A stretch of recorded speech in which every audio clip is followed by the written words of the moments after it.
Good evening everyone. क्या मेरी आवाज़ सबको आ रही है? यस। हाँ जी, सब सुन पा रहे हैं मेरे को अच्छे से? क्या हाल चाल है सबके, कैसे हो आप गुड सब? Evening sir. Good evening, good evening. धड़कनें कितनी तेज़ हैं? गुड इवनिंग बेटा, गुड इवनिंग। आवाज़? आजकल होगी ज़्यादा तेज। हाँ जी। सर आप तेज हो रही है सर। कोई नहीं कोई नहीं, अच्छा होगा। एग्ज़ाम अगर ईजी आने वाला है, ऐसी कोई टेंशन की बात है नहीं। ये एग्ज़ाम से एक दिन पहले की जो रात होती है ना, तो इसमें हर तरह से हालत ख़राब होती है। अब मैं वैसे वाले वर्ड यूज़ नहीं कर सकता। ओवरऑल प्रिपरेशन डन है सबकी? Yes sir. सब कुछ कंप्लीट कर लिया? Yes sir. ट्रू फॉल्स वगैरह सारे हो चुके हैं? Yes sir. चलिए। पवन ज़्यादा खुश लग रहा है। हाँ, तो होना भी चाहिए भाई। मेहनत जो करेगा वो खुश लगेगा, जो मेहनत नहीं करेगा उसको दुख होगा। तूने मेहनत नहीं करी आशुतोष? ये सर। की है ना, तो फिर तू भी खुश होगा। तू टेंशन क्यों ले रहा है? पेपर आसान आएगा, आप सबको पेपर देखा हुआ ही आएगा आपको सबको। बस आपने अगर अगर मेरी वो 6 दिन की स्ट्रेटेजी मानी है तो कल का पेपर आप सबको लगेगा कि हाँ भाई पेपर आसान ही था, मुश्किल नहीं था। तो आप बेफिक्र रहो इस चीज़ को लेकर। अब तक की हिस्ट्री रही है आईसीआई की, पेपर आईसीआई ने कभी भी फाउंडेशन पेपर मुश्किल नहीं दिया है। तो आप लोग भी टेंशन ना लो। सर मैं तो इसलिए टेंशन नहीं ले रहा क्योंकि बाकी बच्चे टेंशन लेंगे, उनके नंबर गिर जाएंगे, मेरे नंबर आ जाएंगे। चतुर है तो चतुर है। भाई फाउंडेशन में रैंक नहीं मिलती। चलो, अब जैसा भी है वैसे एक बात बताओ, जो आप लोगों को मैंने थ्योरी बताई थी वो आप लोगों ने की है follow? Yes sir. Yes sir. वही आईसीआई स्टडी मटेरियल के इंपॉर्टेंट क्वेश्चन करे हैं? Yes sir. तो बस फिर डरने वाली बात नहीं है, फिर आपका पूरा 100 मार्क्स का पेपर अच्छे से कंप्लीटेड है। तो आपको किसी चीज़ को लेकर कोई टेंशन लेने की ज़रूरत नहीं है फिर, इसका मतलब। ठीक है ना? अब मुझे अब देखो, आज जूम क्लास रखने का मोटिव सिर्फ ये था कि आपकी आवाज़ के डाउट मेरे पास आए, क्योंकि एक बच्चा बोला था सर डाउट जूम पे रखो ताकि दिक्कत ना आए इस तरह की कुछ।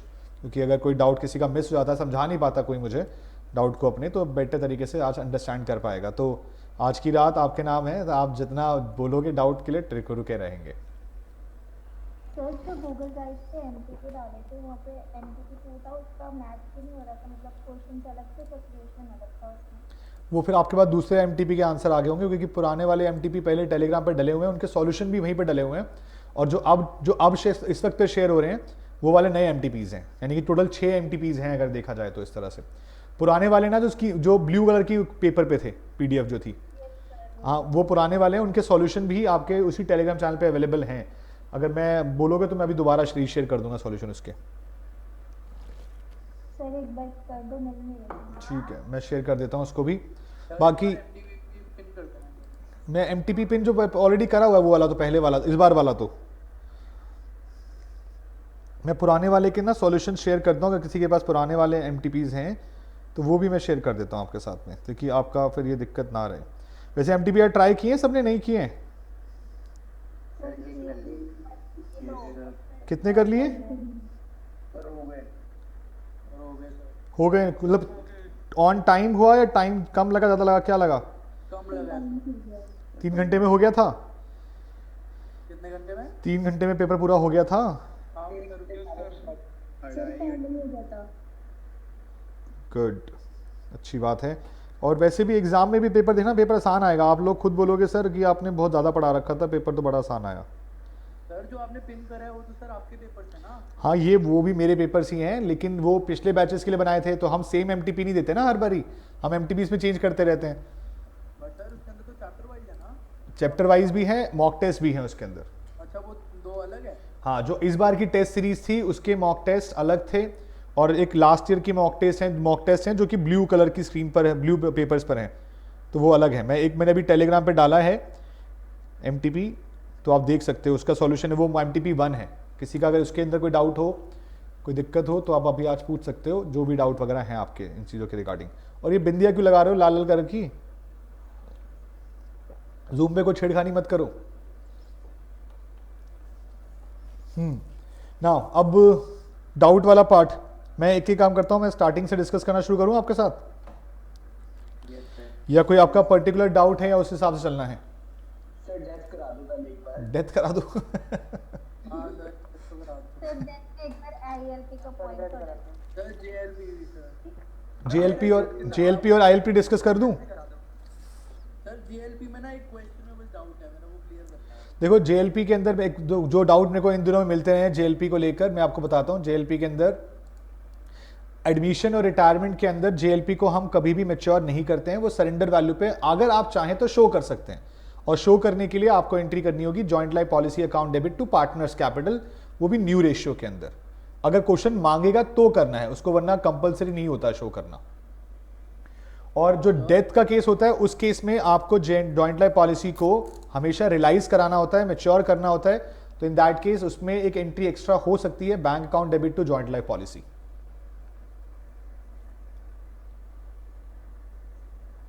बोलो बोलो क्या बोल रहे थे? तो मैं कह रहा था, मैंने एक क्वेश्चन कर रहा था सर, वो रिटायरमेंट का था। उसके अंदर जेएलपी की वैल्यू बैलेंस शीट में गिवन थी 1,60,000 और अपना एडजस्टमेंट में गिवन था कि उसकी सरेंडर वैल्यू हो गया 1.5 लाख और it is treated as an asset.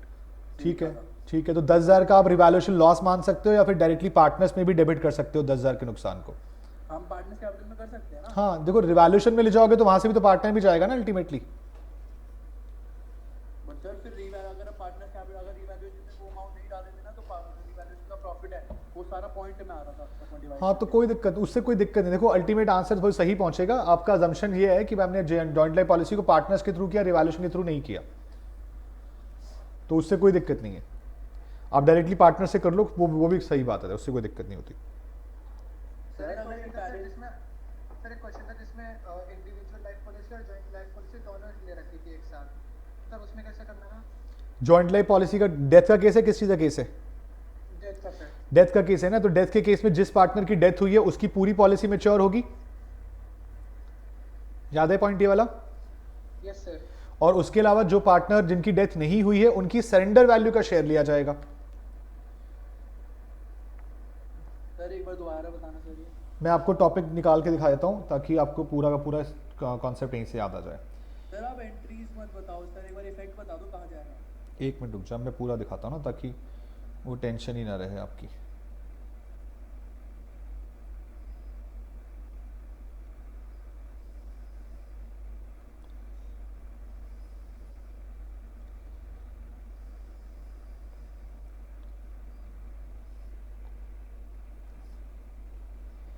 ये देखो, ये टॉपिक था आपका जॉइंट लाइफ पॉलिसी का, सबको दिख रहा है स्क्रीन के ऊपर, है ना? अब जॉइंट लाइफ पॉलिसी को पहले मैंने 3 तरीके समझाया था आपको कि 3 तरह की जॉइंट लाइफ पॉलिसी का काम ट्रीटमेंट होता है। एक तो आप उसे एक्सपेंस मानते हो, दूसरे में आप उसे एसेट मानते हो, और तीसरे में आप उसे क्या मानते हो? Joint life policy asset with reserve. जो एक्सपेंस वाला पार्ट होता है उस केस के अंदर आपको एडजस्टमेंट एंट्री करनी होती है, याद है आपको? और जब एसेट वाला केस होता है तो इन दैट केस आपको कोई एंट्री नहीं करनी पड़ती। ये सब था एडमिशन और रिटायरमेंट के केस में। लेकिन अगर डेथ का केस आ जाए,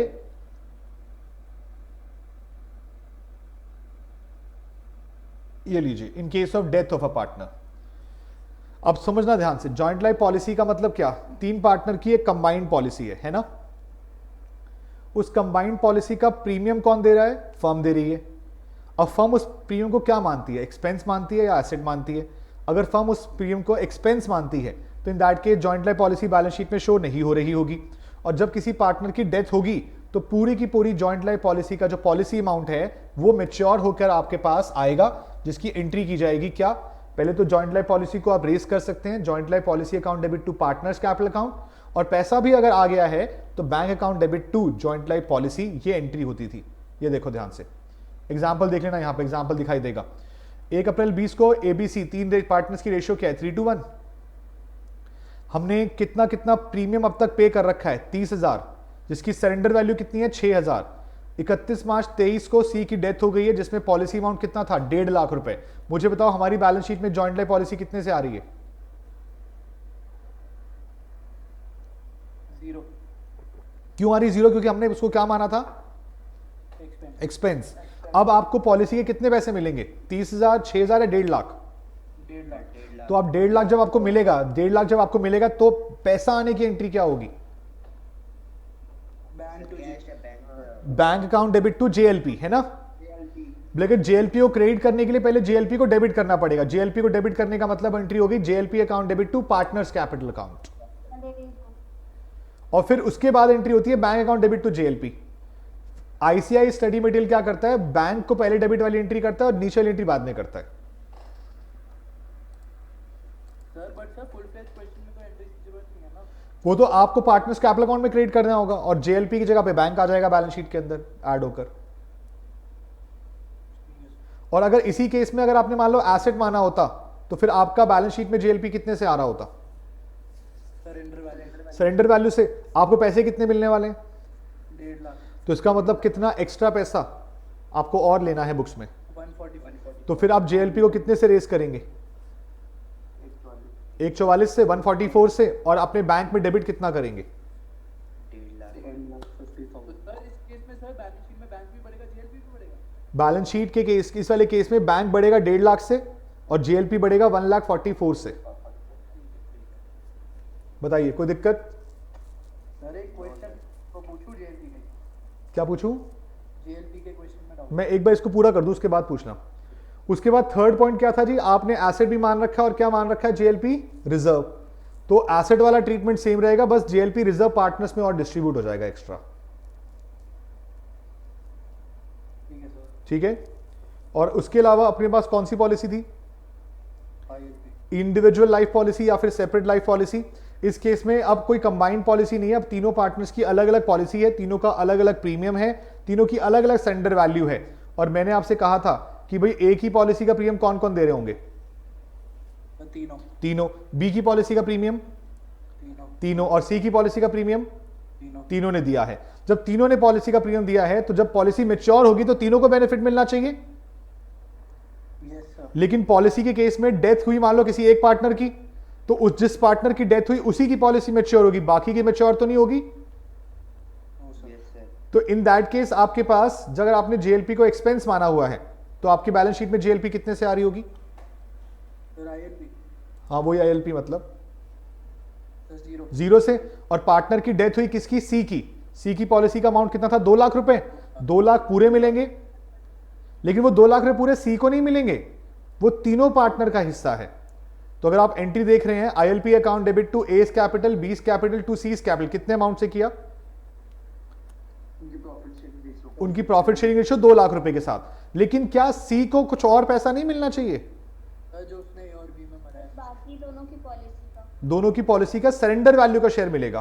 तो ए और बी की जो सरेंडर वैल्यू थी, लेट्स से कितनी आ रही है, एग्जांपल के अकॉर्डिंग 30 और 20 50, 50,000 में उसका शेयर कितना 1/6 और उसकी गेनिंग सेक्रीफाइसिंग रेशियो। ठीक है सर। बात समझ में आ गई?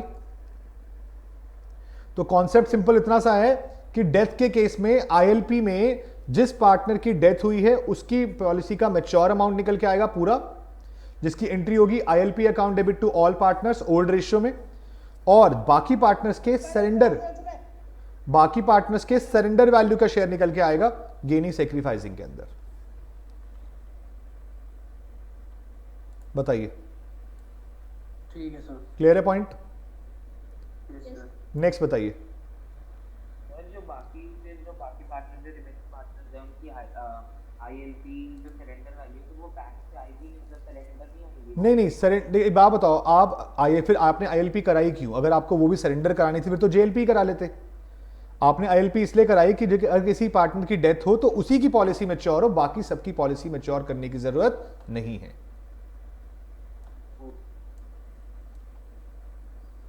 हाँ जी, और बताइए, और किसी क्वेश्चन में जेएलपी आईएलपीएल में किसी और डाउट है किसी चीज में? सर मैंने लेना सर एक, बोलो।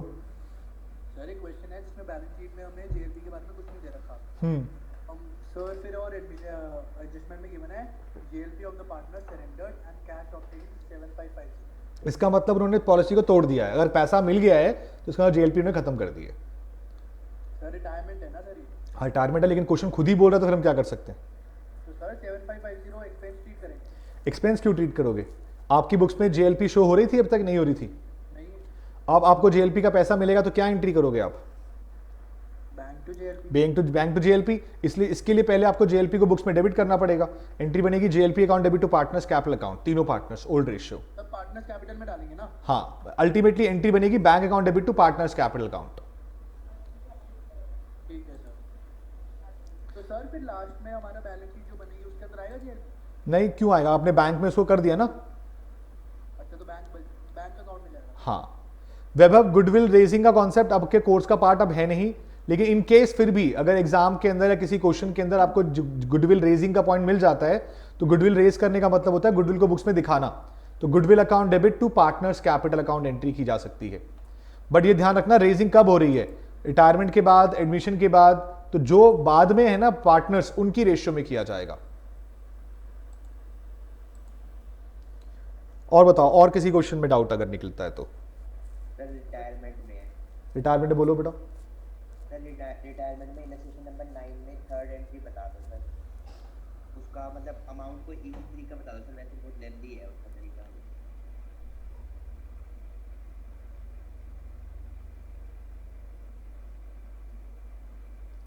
ट्रू फॉल्स सबने कर लिए हैं? Yes sir. सर आप एक बार, सर आपके पास कोई पीडीएफ है पूरी ट्रू फॉल्स की? मैंने सब डाली हुई है टेलीग्राम पे। सर एक बार वो भी पिन कर दो। मैंने स्टडी मैट्स पिन ही पर रखी है वो वहाँ पर। सर उसमें आंसर गलत नहीं है क्या? बेटा आईसीआई के आंसर, ये जो आईसीआई ने लिखे थे वही लिखे हुए हैं, एक आधे आंसर में गलतियां हैं। जो अभी हमें ना मॉक टेस्ट जो हमने वो क्या कहते हैं, जो ये 15 क्वेश्चन वाला टेस्ट भी रखा था ना, उसके अंदर भी हमें दिखा कि काफ़ी जगहों पे गलतियां कर रखी थी इंस्टीट्यूट ने। रिटायरमेंट था ना बेटा तेरा? हाँ जी सर। मोनू बेटा, मैंने इंपॉर्टेंट टिप्स के लिए जो वीडियो आपको दिया ना एक टेलीग्राम यूट्यूब के ऊपर, प्लीज़ उसको देखो। 10 मिनट की वीडियो है वो वाली।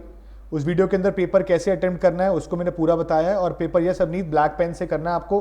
आपके पास जो रोल नंबर आया उसमें इंस्ट्रक्शंस लिखे हुए हैं, प्लीज़ इंस्ट्रक्शन को ध्यान से पढ़ लीजिए सबको, और उसको सब पढ़ के जाएँ। रोल नंबर अपने पास क्या नाम है, फर्स्ट और सेकंड पेज में अगर आपके पास पेपर के लिखने की साइन की जगह है तो उसे लिख देना, वरना फर्स्ट पेज काफ़ी रहेगा।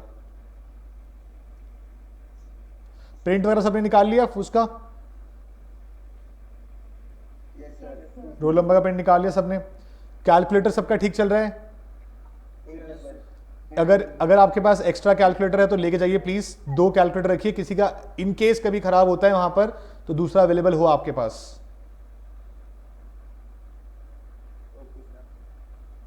डिजिटल वॉच अलाउड नहीं है, डिजिटल वॉच पहन के नहीं जाना है।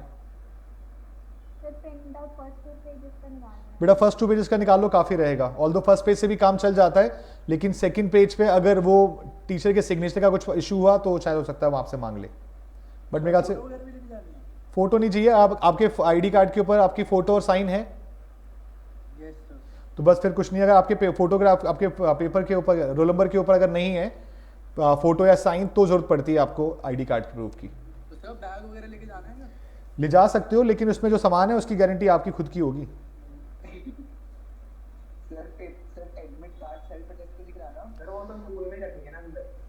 वो मोस्टली क्लासरूम के बाहर रखवा देते हैं, लेकिन अपना फोन मत लेके जाना, क्योंकि वो फोन वहां से गायब हो जाएंगे वरना।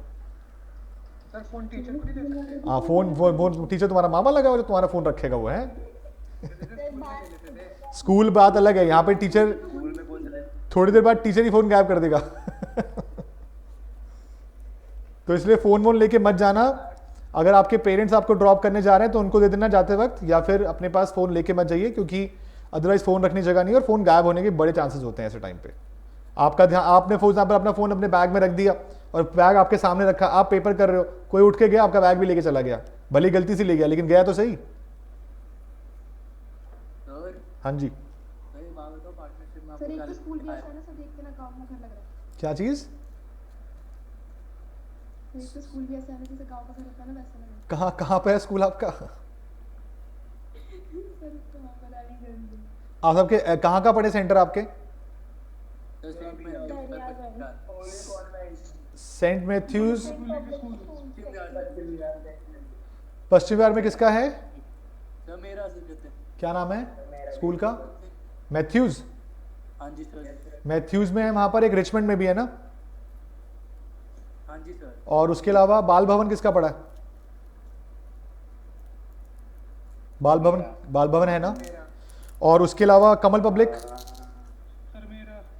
और कौन सा बोला? होली कॉन्वेंट। हाँ जी कहाँ पर है ये होली कॉन्वेंट? उत्तम नगर में?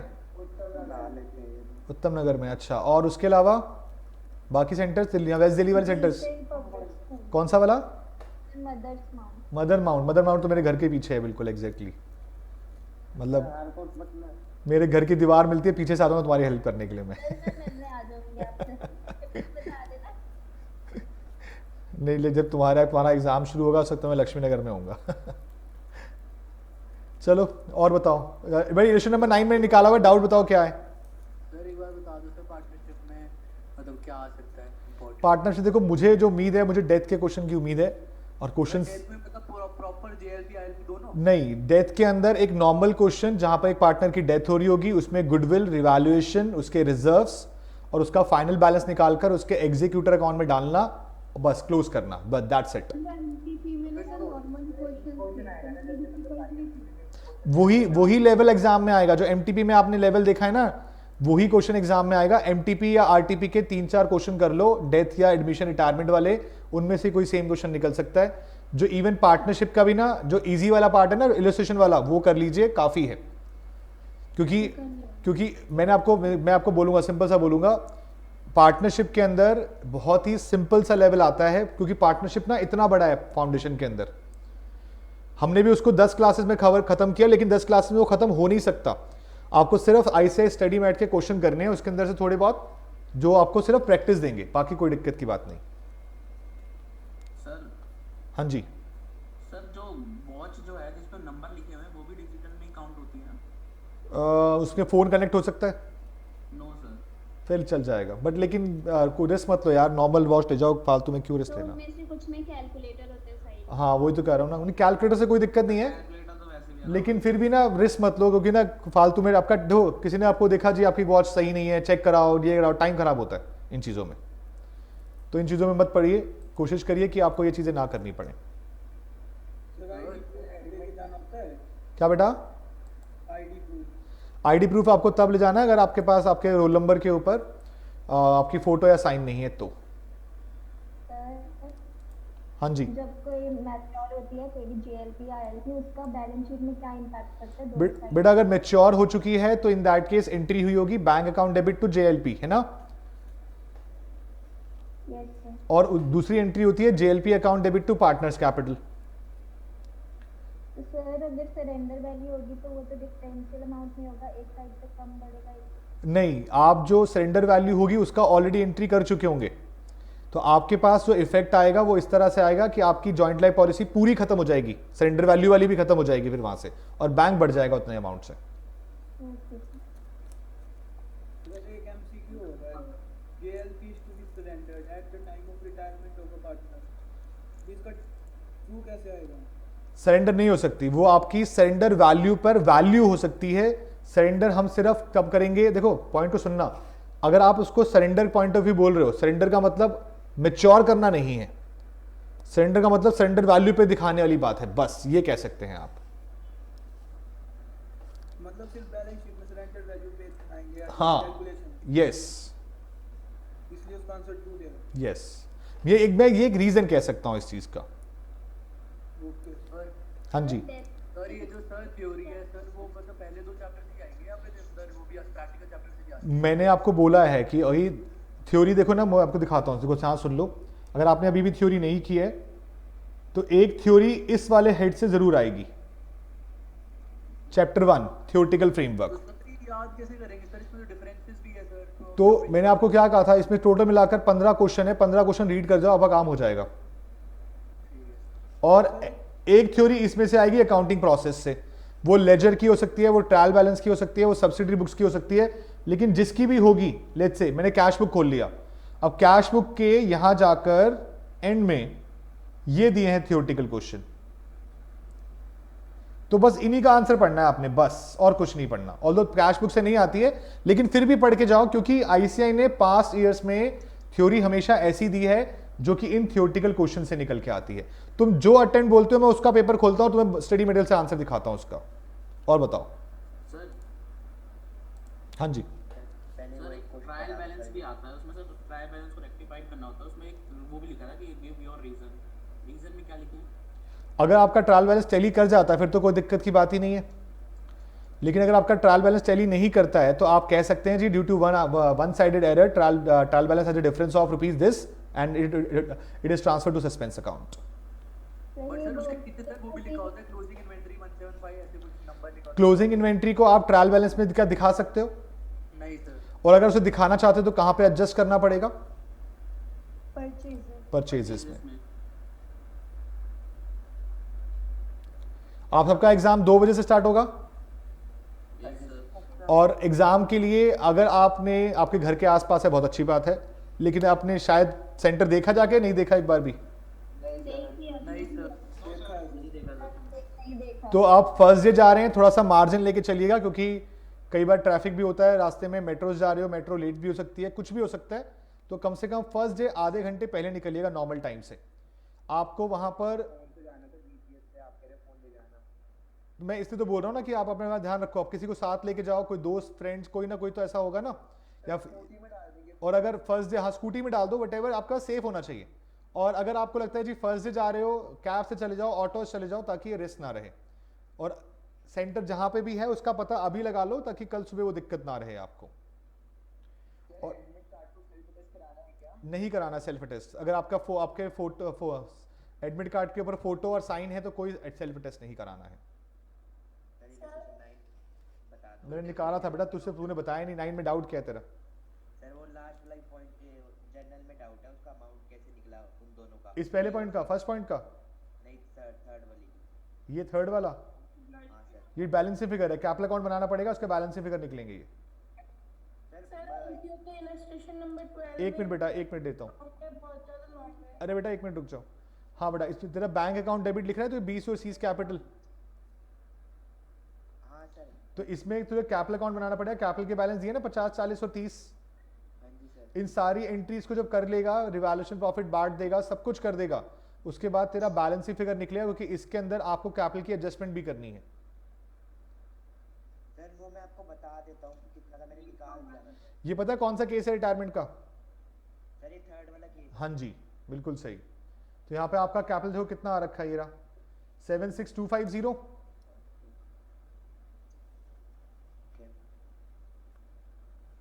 दिख रहा है 76250? हाँ जी सर, हाँ जी सर। ये 76250 आप न्यू रेशियो में डिस्ट्रीब्यूट करोगे बी और सी में, जो कि आ रहा है 5083325417। ठीक है? और उसके बाद जब आप इसको बैलेंस कैरी डाउन लिख दोगे तो आपके जो बी और सी के डिफरेंसेस है ना वो निकल के आएंगे, वो जो अमाउंट वहां बोल रहे हो आप एंट्री में। सर मैं एक बार ये वाली चीज रिपीट करना जो बोली थी। मैंने ये बोला है कि आपका स्टेप याद रखना, मैंने स्टेप में सिखाया था, जब टोटल कैपिटल निकल जाता है तो टोटल कैपिटल को डिस्ट्रीब्यूट करते हैं क्लोजिंग बैलेंस की तरह इन न्यू प्रॉफिट शेयरिंग रेशियो, और उसके बाद जो डिफरेंस निकलता है उसको कैश में ब्रॉट इन या पेड ऑफ दिखाएंगे। Okay sir. एग्जाम्पल के लिए मैं कुछ डेप्रिसिएशन का डाउट है सर। एक मिनट लेता हूँ बेटा, सारे लूंगा भी, रुक जाओ, क्योंकि और आप सब भी सुन लीजिए, कई बार आपके एंड में ना लास्ट में बोली हुई बातें काम आ जाती हैं जो हम डिस्कस कर रहे होते हैं। मैं एक बार दिखा देता हूँ इसमें हम क्या करते हैं, जिसका अभी कोई डाउट चल रहा हो तो। जब आप पार्टनर्स कैपिटल अकाउंट बनाते हो, लेट्स से ये 3 पार्टनर्स के बनेंगे ए बी सी करके, आपने अपनी सारी एडजस्टमेंट कर ली, ब्रॉड डाउन लिख लिया, रिजर्व लिख लिया, जेएलपी लिख दिया, रिवैल्यूएशन लिख दिया, सब कुछ कर दिया। सब कुछ करने के बाद आपका जो कैपिटल आपने एडजस्टमेंट से निकाला है वो यहाँ लिखेंगे आप, बैलेंस कैरिड डाउन। किस में लिखोगे? बी और सी में। फिर इन दोनों कैपिटल के डिफरेंस निकाले जाएंगे, वो कैश में या तो पैसा आ रहा होगा या पैसा जा रहा होगा, ऐसे करना होगा। ठीक है? फॉर्मेट बेटा पेंसिल से नहीं ब्लैक पेन से ही बनाना है विपुल, आपको ब्लैक पेन यूज करने के लिए बोला है, और बेटर रहेगा अपने जो इंस्ट्रक्शन शीट आपके पास है रोल नंबर की उसको पढ़ो ध्यान से, वहां सब कुछ लिखा हुआ है। हाँ जी बेटा बताओ क्या डाउट था आपका? सर एनपीओ में जो इलस्ट्रेशन 12 है वो इतने सर लॉन्ग है, तो इस टाइप की लॉन्ग क्वेश्चंस भी आ सकते हैं? बेटा देखो सीए के आईपीसीसी लेवल पे वो क्वेश्चन आया हुआ है, लेकिन वो अभी फाउंडेशन लेवल पे पूछा नहीं है, लेकिन जस्ट बिकॉज वो आईसीआई के मॉड्यूल में गिवन है तो मैं कह सकता हूं कि वो ऐसा क्वेश्चन पूछा जा सकता है। अगर पेपर लेंदी बनाना हो, मुश्किल बनाना हो, तो एनपीओ का ऐसा क्वेश्चन डालना कोई बड़ी बात नहीं होगी। इलस्ट्रेशन 12 वो एंटर डोनेशन वाला क्वेश्चन होगा ना, वही वाला होगा। सर वो इनकम एक्सपेंडिचर और बैलेंस शीट बनानी है। ट्रायल बैलेंस वाला ये तो क्वेश्चन एग्जाम में इवन आया भी हुआ है, नवंबर 19 के एग्जाम में क्वेश्चन आया था ये वाला एक क्वेश्चन मैंने क्लास में टाइम ट्रायल बैलेंस के टाइम पे कराया भी है, यस और ये वाला क्वेश्चन तो एग्जाम में भी आ रखा है, ओके तो एक बार इसको जरूर देख के जरूर जाना, कोई बड़ी बात नहीं है, रिपीट भी हो सकता है। सर इसको जब करते हैं ना एक आधी चीज छूट जाती है इसमें। वो इसलिए छूटती हो कि आप डबल एंट्री को फॉलो नहीं करते हो। ट्रायल बैलेंस में एडजस्टमेंट को मार्क करके रखो, ट्रायल बैलेंस के साथ साथ चलते हो, आओ एडजस्टमेंट को डील करते हो चलो। सर एक इस क्वेश्चन में जो रिसर्च की सैलरीज वगैरह वो सब रिसर्च फंड में से सब्ट्रैक्ट नहीं कर सकती। नहीं, इन्होंने अलग से दिखा रखा है, उसका कंजम्पशन वाला पार्ट अलग से शो कर रखा है इसीलिए। कंजम्पशन वाले से किया ही नहीं हाँ, मैंने इसका पहले। वो होना तो फंड में से ही फंड से चाहिए, इन्होंने रिसर्च फंड के नाम दिखाकर उसको अलग से शो कर रखा है, क्योंकि उसमें कंजम्पशन भी अलग से गिवन थी उसकी, इसीलिए। अनु का क्या डाउट है सर, आपके डेप्रेशन आरओई बीआरएस वाले टेस्ट में डेप्रेशन का क्वेश्चन नंबर 3 एक बार समझा दो बेटा। मुझे ना पीडीएफ दोबारा भेज दो एक बार ग्रुप के अंदर, मैं वहां से उठा लूंगा, क्योंकि ऐसे मेरे को ढूंढना पड़ेगा, बहुत टाइम लग जाएगा। बाकी किसी का कोई और डाउट है बेटा बताइए मुझे। सर एक प्रीवियस ईयर के जैसे जो प्रॉफिट्स के बेस पे हमें करंट ईयर का प्रॉफिट कैलकुलेट करना होता है, हाँ जी, तो उसमें सर प्रीवियस ईयर का एवरेज लेते हैं, उसमें एबनॉर्मल लॉस या एबनॉर्मल गेन होता है, तो वो ऐड या लेस नहीं करते प्रॉफिट। अगर आप गुडविल कैलकुलेशन कर रहे हैं तो नहीं, फिर तो आपको एडजस्ट करना पड़ेगा। अगर आप करंट ईयर प्रॉफिट के लिए बात कर रहे हैं तो भी आप उसको इग्नोर कर सकते हैं, लेकिन अगर आप ये बोलते हो जी इस साल वो प्रॉफिट हुआ है तो फिर आपको इंक्लूड करना पड़ेगा। प्रीवियस ईयर का एबनॉर्मल लॉस या गेन इग्नोर करना है। किस चीज के क्या निकालना चाहते हो आप? Profit, current year profit. Current year profit निकालना चाहते हो, तो इन दैट केस आप उसको इंक्लूड कर लीजिए। सर एक क्वेश्चन था उसमें नहीं कर रखा। आप उसको कर सकते हो, क्योंकि उसके अंदर अगर वो प्रॉफिट आपका दोबारा हो सकता है तो, अगर नहीं हो सकता तो फिर हटा सकते हो। रेक्रिएशन है नहीं है, रेक्रिएशन कुछ बोला ऐसा कुछ है कि प्रॉफिट लॉस था किस चीज का? फायर वगैरह है। लॉस बाय फायर है, तो फिर वो तो बिल्कुल एक्स्ट्रा ऑर्डिनरी हो गया ना, तो फिर आपको जरूरत नहीं है करने की। मान लो profit on sale of asset है तो ये फिर भी हो सकता है, लेकिन extraordinary loss, loss by fire, तो ये एक्स्ट्रा ऑर्डिनरी नेचर हो गया, तो आप उसको इग्नोर कर सकते हैं। सर एक बार रिटायरमेंट केस बता देना। रिटायरमेंट में क्या बताऊं? थर्ड केस बता देना उसका एक बार, और कैपिटल रेजिस्टेंट का था ना, तो टोटल एसेट माइनस लायबिलिटी कर सकते हो अगर बैलेंस शीट क्वेश्चन ने मांगी है, और अगर क्वेश्चन ने बैलेंस शीट नहीं मांगी है तो उसमें सारे पार्टनर के adjusted capital plus necessary cash required, याद है आपको? सर एक शेयर का क्वेश्चन था, उसमें शेयर किए थे डिस्काउंट पे और उसको परचेज किया था। बेटा मैंने बताया था क्लास के अंदर भी, ये क्वेश्चन आईसीआई ने दिया था, लेकिन डिस्काउंट पे शेयर इशू अब नहीं हो सकते हैं, वो गलत क्वेश्चन था, उसको मैंने कहा था काट सकते हैं आप, नहीं करेंगे, वो एग्जाम में आ चुका है एक बार पहले given question. Yes sir MCQ था। हाँ, तो उसको बेटा इग्नोर करो। में सर सेल ऑफ मशीनरी करा दो एक बार। प्रोविजन फॉर डेप्रिसिएशन में अगर सेल ऑफ मशीनरी की आप बात करते हो तो आपके पास दो अकाउंट बने होते हैं, कौन कौन से? एक मशीन अकाउंट और दूसरा कौन सा? Provision for depreciation account. आप जितना भी डेप्रिसिएशन है इस साइड में लगाते रहते हो, और जब आप मशीन को बेचते हो तो यहां से डेप्रिसिएशन उठाकर कहां ले जाते हो? मशीन अकाउंट में। लेकिन यहां से कौन सा डेप्रिसिएशन जाता है? Total depreciation. यहां पर क्या लिखा जाएगा? Provision for depreciation. यहां क्या आ जाएगा? By bank. और डिफरेंस कहां चला जाएगा? लॉस या प्रॉफिट के अंदर। अगर इधर आ गया तो प्रॉफिट। बस ध्यान रखना यहां से जो वैल्यू जा रही है वो जाएगी जिस दिन आपने बेचा उस दिन तक का टोटल डेप्रिसिएशन ऑन एसेट। और सर अगर मशीन डिस्पोजल भी बना रहे हो तो इधर बैंक और पीएनएल नहीं आएंगे? नहीं, फिर अगर मशीन डिस्पोजल आप बना रहे हो तो फिर ये दोनों चीजें ना डिस्पोजल अकाउंट में शिफ्ट हो जाती हैं। सर एक बार डिस्पोजल में बता दो कहां शिफ्ट होती है। डिस्पोजल के अंदर आप यहां मशीन अकाउंट में लिखते हैं क्या? मशीनरी डिस्पोजल, और एसेट की कॉस्ट उठाते हैं यहां से, और यहां लिखते हैं प्रोविजन फॉर डेप्रिसिएशन में क्या? To machinery disposal total depreciation. और वो दोनों यहां पर आपका आएगा क्या? मशीनरी डिस्पोजल अकाउंट, ये यहां पहुंच जाएगा, ये यहां पहुंच जाएगा, और फिर यहीं पर सेल, यहीं पर प्रॉफिट और लॉस।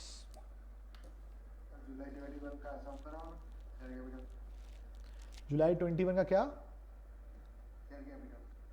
शेयर कैपिटल क्वेश्चन, क्या डाउट है उसमें? क्या चीज? मुझे आवाज नहीं आ रही। कैपिटल क्या बोल रहे हो? फिर से बोलो। लिख के मुझे लिख के मैसेज कर दो एक बारी। उसमें क्या क्या कैपिटल रिजर्व की दिक्कत है? कैपिटल रिजर्व जुलाई 21 में। आपका क्या डाउट था अनु बेटा इस चैप्टर, इस क्वेश्चन नंबर 3 के अंदर जो आप भेजा आपने मुझे?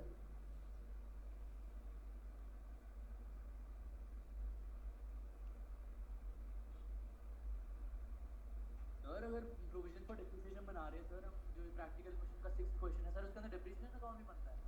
नहीं जरूरी नहीं है, क्वेश्चन डिप्रेशन अकाउंट आपसे मांगेगा नहीं उसके लिए। तो 6th क्वेश्चन मांग रखी है, दोनों अकाउंट साथ में कैसे बन सकते हैं? मैं कहता हूँ ना एग्जाम में नहीं मांग पाएगा ना, 10 मार्क्स का क्वेश्चन मुश्किल से आएगा, उसके अंदर वो 3 अकाउंट थोड़ी मांग लेगा आपसे। हाँ प्रोविजन आ सकता है आ सकता है, क्योंकि बहुत टाइम से कोई अच्छा क्वेश्चन पूछा नहीं है। सर, जो भी पेपर करा है सर उसके अंदर सिर्फ मशीनरी आ रहा है। तो अच्छी बात है अगर आपकी किस्मत अच्छी हुई तो। हाँ जी, इसमें क्या डाउट था आपका? कैपिटलिज्म नहीं आ रहा है आपका? फॉरफिचर की एंट्री ठीक आ रही है आपकी? फॉरफिचर का अमाउंट ठीक आ रहा है? कितने शेयर फॉरफिट किए इन्होंने? 1500 अप्लाइड शेयर थे, फॉरफिट कर दिया। इसके अलॉटेड शेयर कितने आए हैं? 1125। 3 lakh shares for application for 2 lakh equity shares were rejected and money refunded. और बचा कितना? 1 लाख को 75,000, 7500। तो इसकी रेशियो क्या बन रही है आपकी?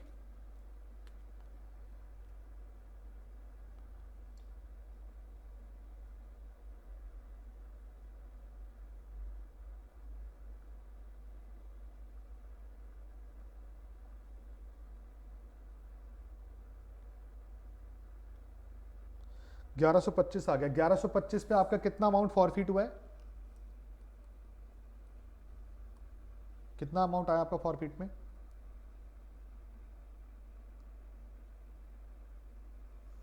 1500 शेयर्स के लिए 9 रुपए आए होंगे, माइनस 1125 इंटू 5, ये आएगा फॉरफीचर अमाउंट आपका। 13,500 माइनस 1125 का 5 रुपए प्रीमियम, 5625। ये आ रहा है आपका प्रीमियम फॉरफीचर का अमाउंट 7875। हाँ जी, नहीं आ रहा। हाँ तो ये पहले ये लाना पड़ेगा आपको। और ये कैसे आएगा? हम फॉरफीचर में कौन सा अमाउंट लेते हैं? जो अमाउंट हमको रिसीव होता है ना। और इस केस में आपको जो पैसा रिसीव हुआ होगा 1500 शेयर इंटू 9 रुपए रिसीव हुआ होगा एप्लीकेशन का। और इसमें से प्रीमियम भी है। प्रीमियम कितने का है? 5 रुपए पर शेयर, वो हम लेते हैं अलॉटेड शेयर्स का। तो दिस माइनस दिस करेंगे तो आपके पास अमाउंट आएगा 7875। ठीक है, उसके बाद रीइशू तो सिंपल वही वाला पार्ट है आगे का। अनु डाउट आपने मुझे भेजा, क्या लिखा है आपने? सर मैंने सेंड कर दिया। सर मुझे डेप्रिसिएशन चार्ज करते वक्त और स्क्रैप पार्ट में दिक्कत है। डेप्रिसिएशन, इस क्वेश्चन नंबर 3 की बात कर रहे हो इसके अंदर ना। Machinery account factory showed a balance of 95 lakh in 1st April 20. The book of depreciation return of every 10% per diminishing balance method. 1st September new machine was acquired at a cost of 14 lakh. 44 cement were incurred on same day for installation. 1st September को machine had a cost of 2187, was sold for 3,75,000. Another machine had cost of this scrapped on and it's realized nothing. आपने क्या बोला? मुझे depreciation charge करते वक्त और scrap part में दिक्कत है। अनु, अगर आपकी एक 10 रुपए की मशीन है और उसके ऊपर 3 रुपए का डेप्रिसिएशन लग गया और 7 रुपए की मशीन को आप स्क्रैप कर रहे हो, स्क्रैप करने का मतलब आपने मशीन को फेंक दिया, खराब हो गई आपके लिए, तो जितना भी स्क्रैप का नुकसान है वो सारा कहाँ ट्रांसफर हो जाएगा? तो अगर मशीन अकाउंट है आपके पास तो आपके मशीन का बैलेंस ब्रॉट डाउन होगा 10, आपने उस पर डेप्रिसिएशन लगा दिया कितना? 3, बची कितनी वैल्यू? 7। उस 7 को अगर आप बेचते 5 में तो 5 और 2 का लॉस निकाल लेते, लेकिन अगर आप बेच नहीं रहे हो, स्क्रैप कर रहे हो, तो सारा का सारा 7 रुपए आपका प्रॉफिट एंड लॉस में चला जाएगा।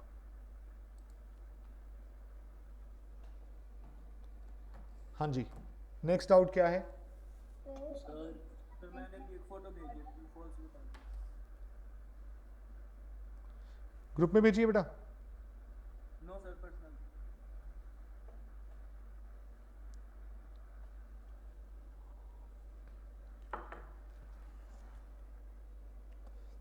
ये तो BRS का क्वेश्चन है किसी का। No sir. तूने कौन से नंबर भेजी है? आपका BRS का क्वेश्चन है? एक सेकंड, एक डिस्काउंट जिसमें 400 कितना आया था? 4000 आया, 400 आया? 4000 आया होगा। 80,000 का शेयर डिपो है ना आपके पास? हाँ, तो वो 80,000 का 5% 4000 आएगा, वो क्वेश्चन में एरर होगा फिर। यस सर, वो उसमें गलती है, वो 4000 होना चाहिए।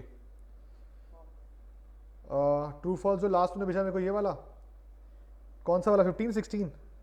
Yes sir. Disclosure is required if fundamental assumptions are followed, false. क्यों सर ये समझ अगर आप फंडामेंटल अकाउंटिंग assumption फॉलो कर रहे हो तो आपको ये बात किसी को बताने की जरूरत नहीं है। अगर आप नहीं कर रहे हो तो ये बताना पड़ता है आपको। Okay sir. 16 sir. Disclosure is required if a particular accounting policy is followed, yes true. आप अकाउंटिंग पॉलिसी फॉलो कर रहे हो ये आपको बताना पड़ेगा। फंडामेंटल अकाउंटिंग assumption में क्या क्या था? गोइंग कंसर्न, कंसिस्टेंसी और अक्रूवल। अगर ये तीनों बातें हैं आपके बिजनेस में एप्लीकेबल तो ये हर कोई मानता है कि हाँ आप ये फॉलो करते हैं, तो ये बताने की जरूरत नहीं है आपको। लेकिन अकाउंटिंग पॉलिसी आपकी अपनी हो सकती है, तो अगर आप वो फॉलो करें तो आपको बतानी पड़ेगी। Okay sir. और इससे पहले के भी बता दो। बेटा बाकी सबके डाउट क्या क्या है?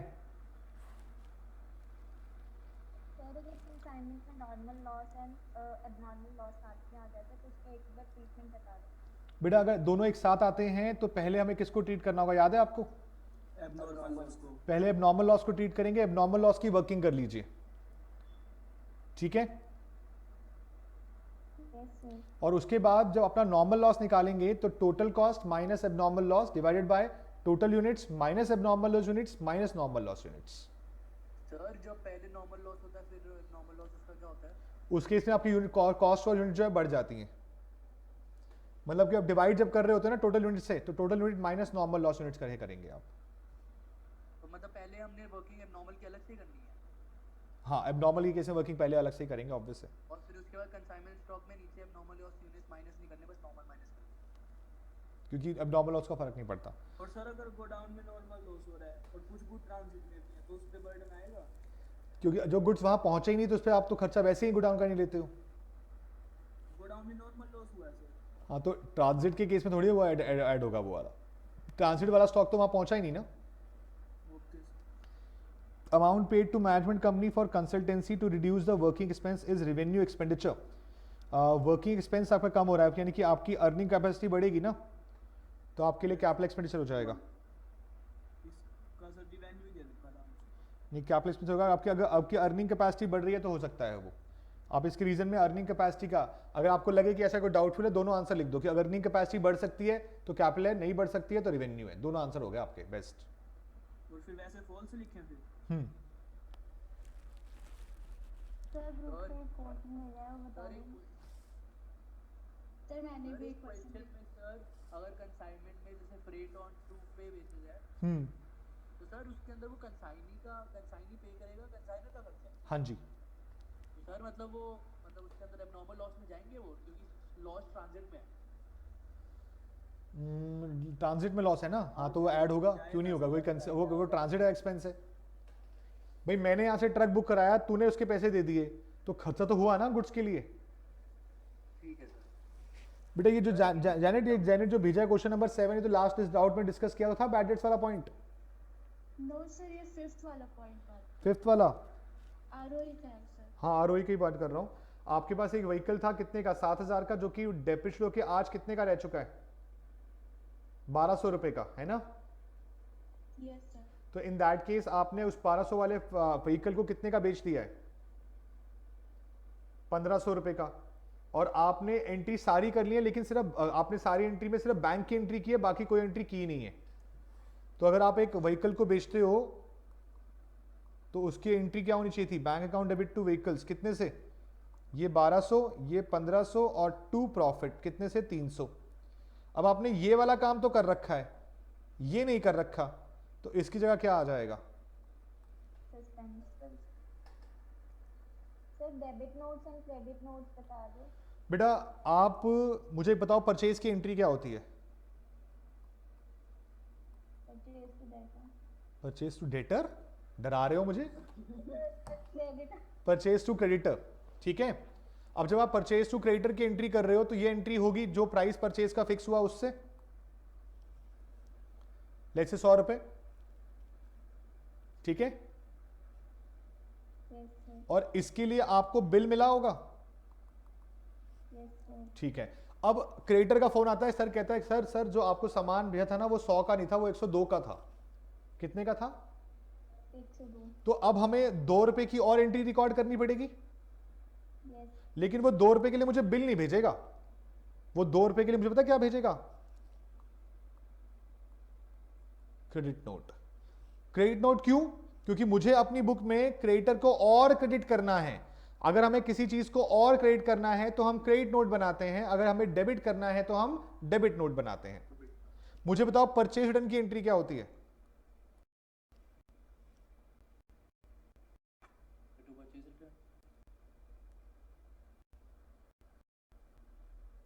बेटा परचेज रिटर्न की एंट्री बताओ।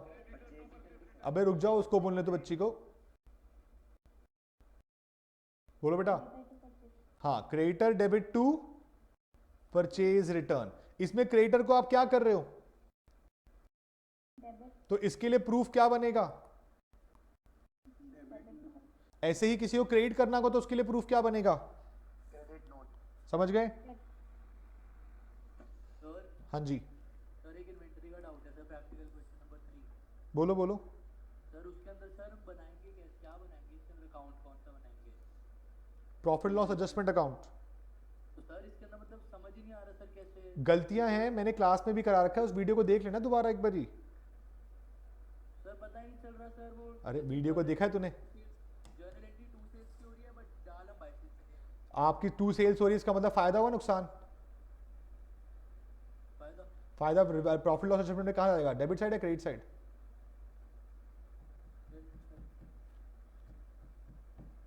तो ऐसे थोड़ी ना होता है सर। और कैसे होता है? तो जगह जाएगा ना।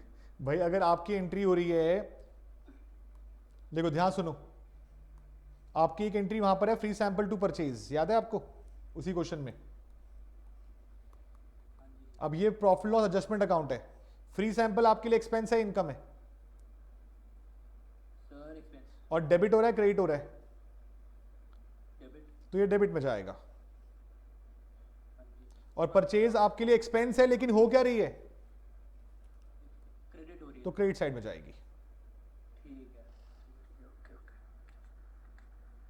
तो ये एक तरीके से राइट ऑफ कर दी प्रॉफिट एंड लॉस एडजस्टमेंट। हाँ जी, क्योंकि गलतियां हैं तो उसको हमने प्रॉफिट लॉस एडजस्टमेंट से राइट ऑफ कर दिया है। बट सर फिर हम अगर उसमें स्टॉक निकालते हैं तो इसके अंदर हम 2 चीजें क्यों डालते हैं स्टॉक वाले में? कि हर एंट्री में स्टॉक में नहीं डालते, किसी किसी एंट्री में स्टॉक की बात होती है, हर एंट्री में नहीं होती है। जैसे थर्ड और फोर्थ और फिफ्थ। जिसमें एक पॉइंट था सेल्स ऑन अप्रूवल वाले पॉइंट का, जहां पे सेल्स का रिवर्सल था और stock with customer to trading था। हाँ उससे होता है। तो जहां ट्रेडिंग की बात आएगी वहां पे स्टॉक की बात आएगी। हाँ जी, अगला कोई डाउट किसका बेटा? पवन तेरा क्या डाउट है? ये illustration 15 page number 10.48 module 2 company का डाउट है, नोट्स टू अकाउंट में। इलस्ट्रेशन नंबर 15, ये 15 मॉड्यूल कंपनी खोला था मैंने, नहीं खोला अभी तक।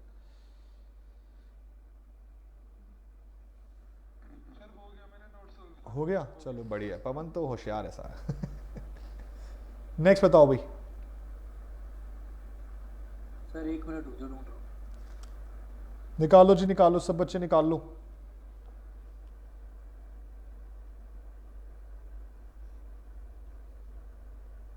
जो थ्योरी क्वेश्चंस होते हैं जो पीपीके के होते हैं, बाकी चैप्टर्स के भी करने हैं या फिर उन 2 के ही कर जाऊं मैं सिर्फ?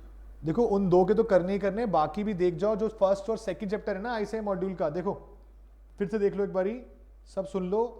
थ्योरी क्वेश्चन इन्हीं में से मिलेगा आप लोगों को। बाकी जो थ्योरी है वो हमारी क्लास में डिस्कस हो जाती है, और जो बाकी वाली थ्योरी का पार्ट है उसके अंदर ये देखो, ये एक तो चैप्टर नंबर 1 थ्योरेटिकल फ्रेमवर्क और चैप्टर नंबर 2 अकाउंटिंग प्रोसेस, ये दो देख के जाओ बस। इन 2 चैप्टर्स की जो यूनिट है ना ये वाली, इनके थ्योरेटिकल क्वेश्चन देख जाओ बस, और कुछ नहीं देखना। और वैसे भी जो भी थ्योरी आएगी वो आपको पता होगी, आप लिख सकते हो। थ्योरी मुश्किल से 4 मार्क्स की आनी है मैक्सिमम, तो वो कवर हो जाएगी।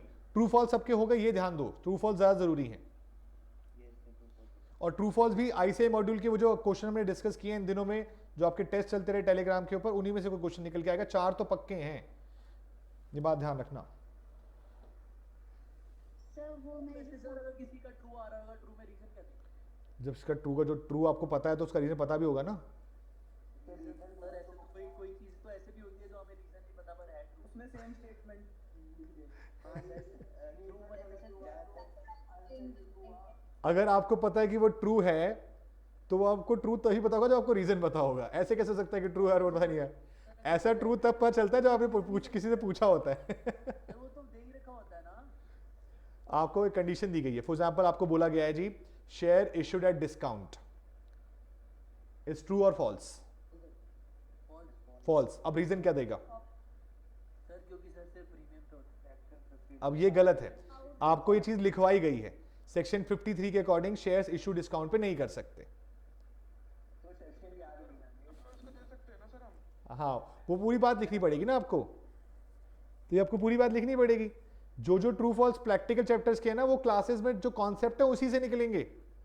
और इसके लिए आपका सबसे इजी पार्ट क्या है कि जो आईसीआई के जो वो 200-300 ट्रू फॉल्स हैं वो कर जाओ, उनका सेम आज रात को आप पढ़ रहे हो, कल सुबह आपको एग्जाम में दिखेगा। वो 4 क्वेश्चन दिखेंगे कम से कम ऐसे वाले डिट्टो। तो सर कल ही पढ़ लेते हैं ना सुबह।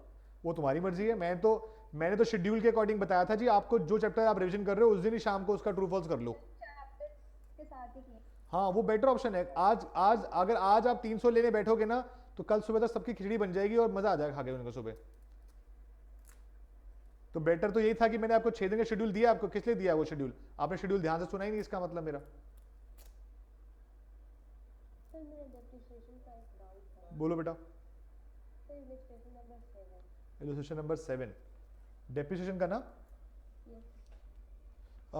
बाकी शैलजा और किसका डाउट आया? गुंजन का भी आया है। सर मिसलिनियस क्वेश्चन में कौन सा टॉपिक आ सकता है, एनी आइडिया? देखो मोस्टली ना मिसलिनियस में ज़्यादातर 2 ही टॉपिक आज तक पूछे गए हैं, एक सब्सिडरी बुक्स और एक ट्रायल बैलेंस। तो ट्रायल बैलेंस और सब्सिडरी बुक्स के स्टडी मैट के क्वेश्चन देख लो बस, और कोई दिक्कत नहीं।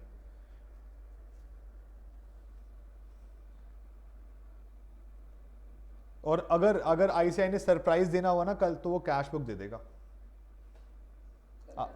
आपने कैश बुक और सब्सिडरी बुक्स देखी तो वीडियो देखी थी पूरी? तो कैश बुक क्यों नहीं देखी? कैश बुक भी तो पहले कराई है उसके अंदर। 3 घंटे की वीडियो देखी थी पूरी? नहीं देखी थी वो? यस सर, भी बनाए थे। लेकिन सर बहुत पहले देखी। हाँ जी सर, ये बात है। एक नोट तो किया होगा, नोट्स उसके नोट्स नहीं किए थे क्या? नोट्स भी नोट नहीं करे? सर उस वीडियो में आपने बोला था पीडीएफ सेंड करोगे। सर किए थे नोट तो। भाई सर की गलती है क्या? मैंने वो बात 1 साल पहले बोली थी। अब गधे तेरे को तो अभी करनी थी ना वो बात। इल्यूशन नंबर कौन सा बेटा? 7 बोला था आपने मुझे। Yes sir. हाँ जी बताओ बेटा, क्या डाउट है इसमें आपका? सर इसमें बाय डेप्रिसिएशन और सोल्ड मशीन 27,000 दिया है ना, लगाया है ना, ये मुझे समझ में नहीं आ रहा। कैसे आया वो डेप्रिसिएशन? Yes sir. आपको कौन से ईयर का अकाउंट बनाना है? 31 दिसंबर ईयर एंड का बनाना है ना, और ये एक ही साल का क्वेश्चन है आपका। और तो आपके पास जो मशीन है वो पहली मशीन कितने की है? 582 की। Yes sir. प्लस उस पर कितना खर्चा किया आपने? 80,000। यानी कि 18,000, यानी कि आपकी मशीन की कॉस्ट कितनी हो गई? 6 लाख। 6 लाख। उसके बाद आपने एक और मशीन कितनी की खरीदी है? 2 लाख। 2 लाख रुपए की। उसके अलावा 1 जुलाई को आपने मशीनरी जो पहले परचेज की थी उसको कितने का बेच दिया? 380 सर। तो क्या आपने यूज करके बेचा? Yes sir. कितने महीने? 6 मंथ 6 मंथ। तो 6 लाख के ऊपर 10% 6 मंथ्स का निकालिए, सर। 30,000। 30,000। ठीक है। हाँ उसके बाद जो आपने 2 लाख की मशीन खरीदी है वो कब खरीदी है? सर उसी ईयर में। 1 जुलाई को। हाँ उस पर भी ईयर एंड तक डेप्शन कितने महीने का लगेगा? 6 मंथ। 2 लाख के ऊपर 10% 6 महीने, कितना आएगा? 10,000। 10,000 आ गया। हाँ 30 पहले 10 ये कितना हो चुका है? 40। और आपने 1 जनवरी नहीं, 1 जुलाई को एक और मशीन खरीदी है, लेकिन ये कब खरीदी है इस बार? जुलाई 19 में खरीदी है ना। Yes sir. आप कौन से ईयर का डेप्शन पूछ रहे हो? फर्स्ट ईयर का, सेकंड ईयर का? सर कौन सा वाला 70 पूछ रहे हो? कौन सा पूछ रहे हो? नीचे वाला पूछ रहे हो? आप कौन से वाला पूछ रहे हो? 19 वाला सर। 27,000 ये लगाया था ना। ये सोल्ड मशीन पे लगाया आपने। हाँ सर 19। जो आपकी मशीन थी फर्स्ट ईयर में 6 लाख की थी, यस सर। उसमें पहले साल पे डेप्शन कितना लगा? 60,000। Yes sir. वैल्यू कितनी बची? 540। 540 के ऊपर 10% 6 मंथ्स के लिए।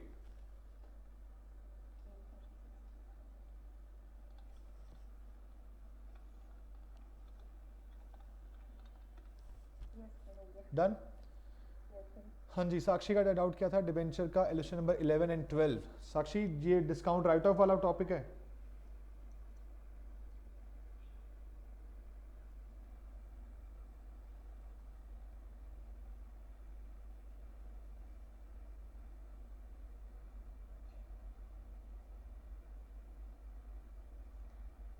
हाँ बेटा, आपने इसके वीडियो नहीं देखा हुआ है?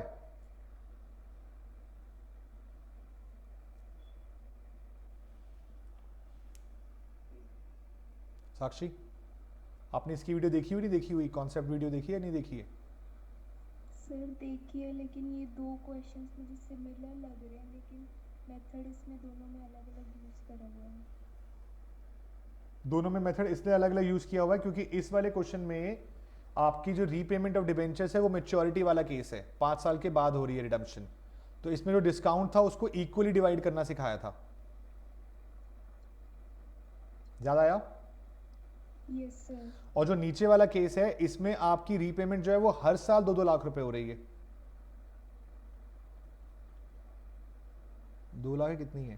सर इसमें मुझे ये 1/5 अमाउंट समझ में नहीं आया, ये 20 लाख 16 लाख कैसे? आपके पास नंबर ऑफ डिबेंचर्स कितने हैं?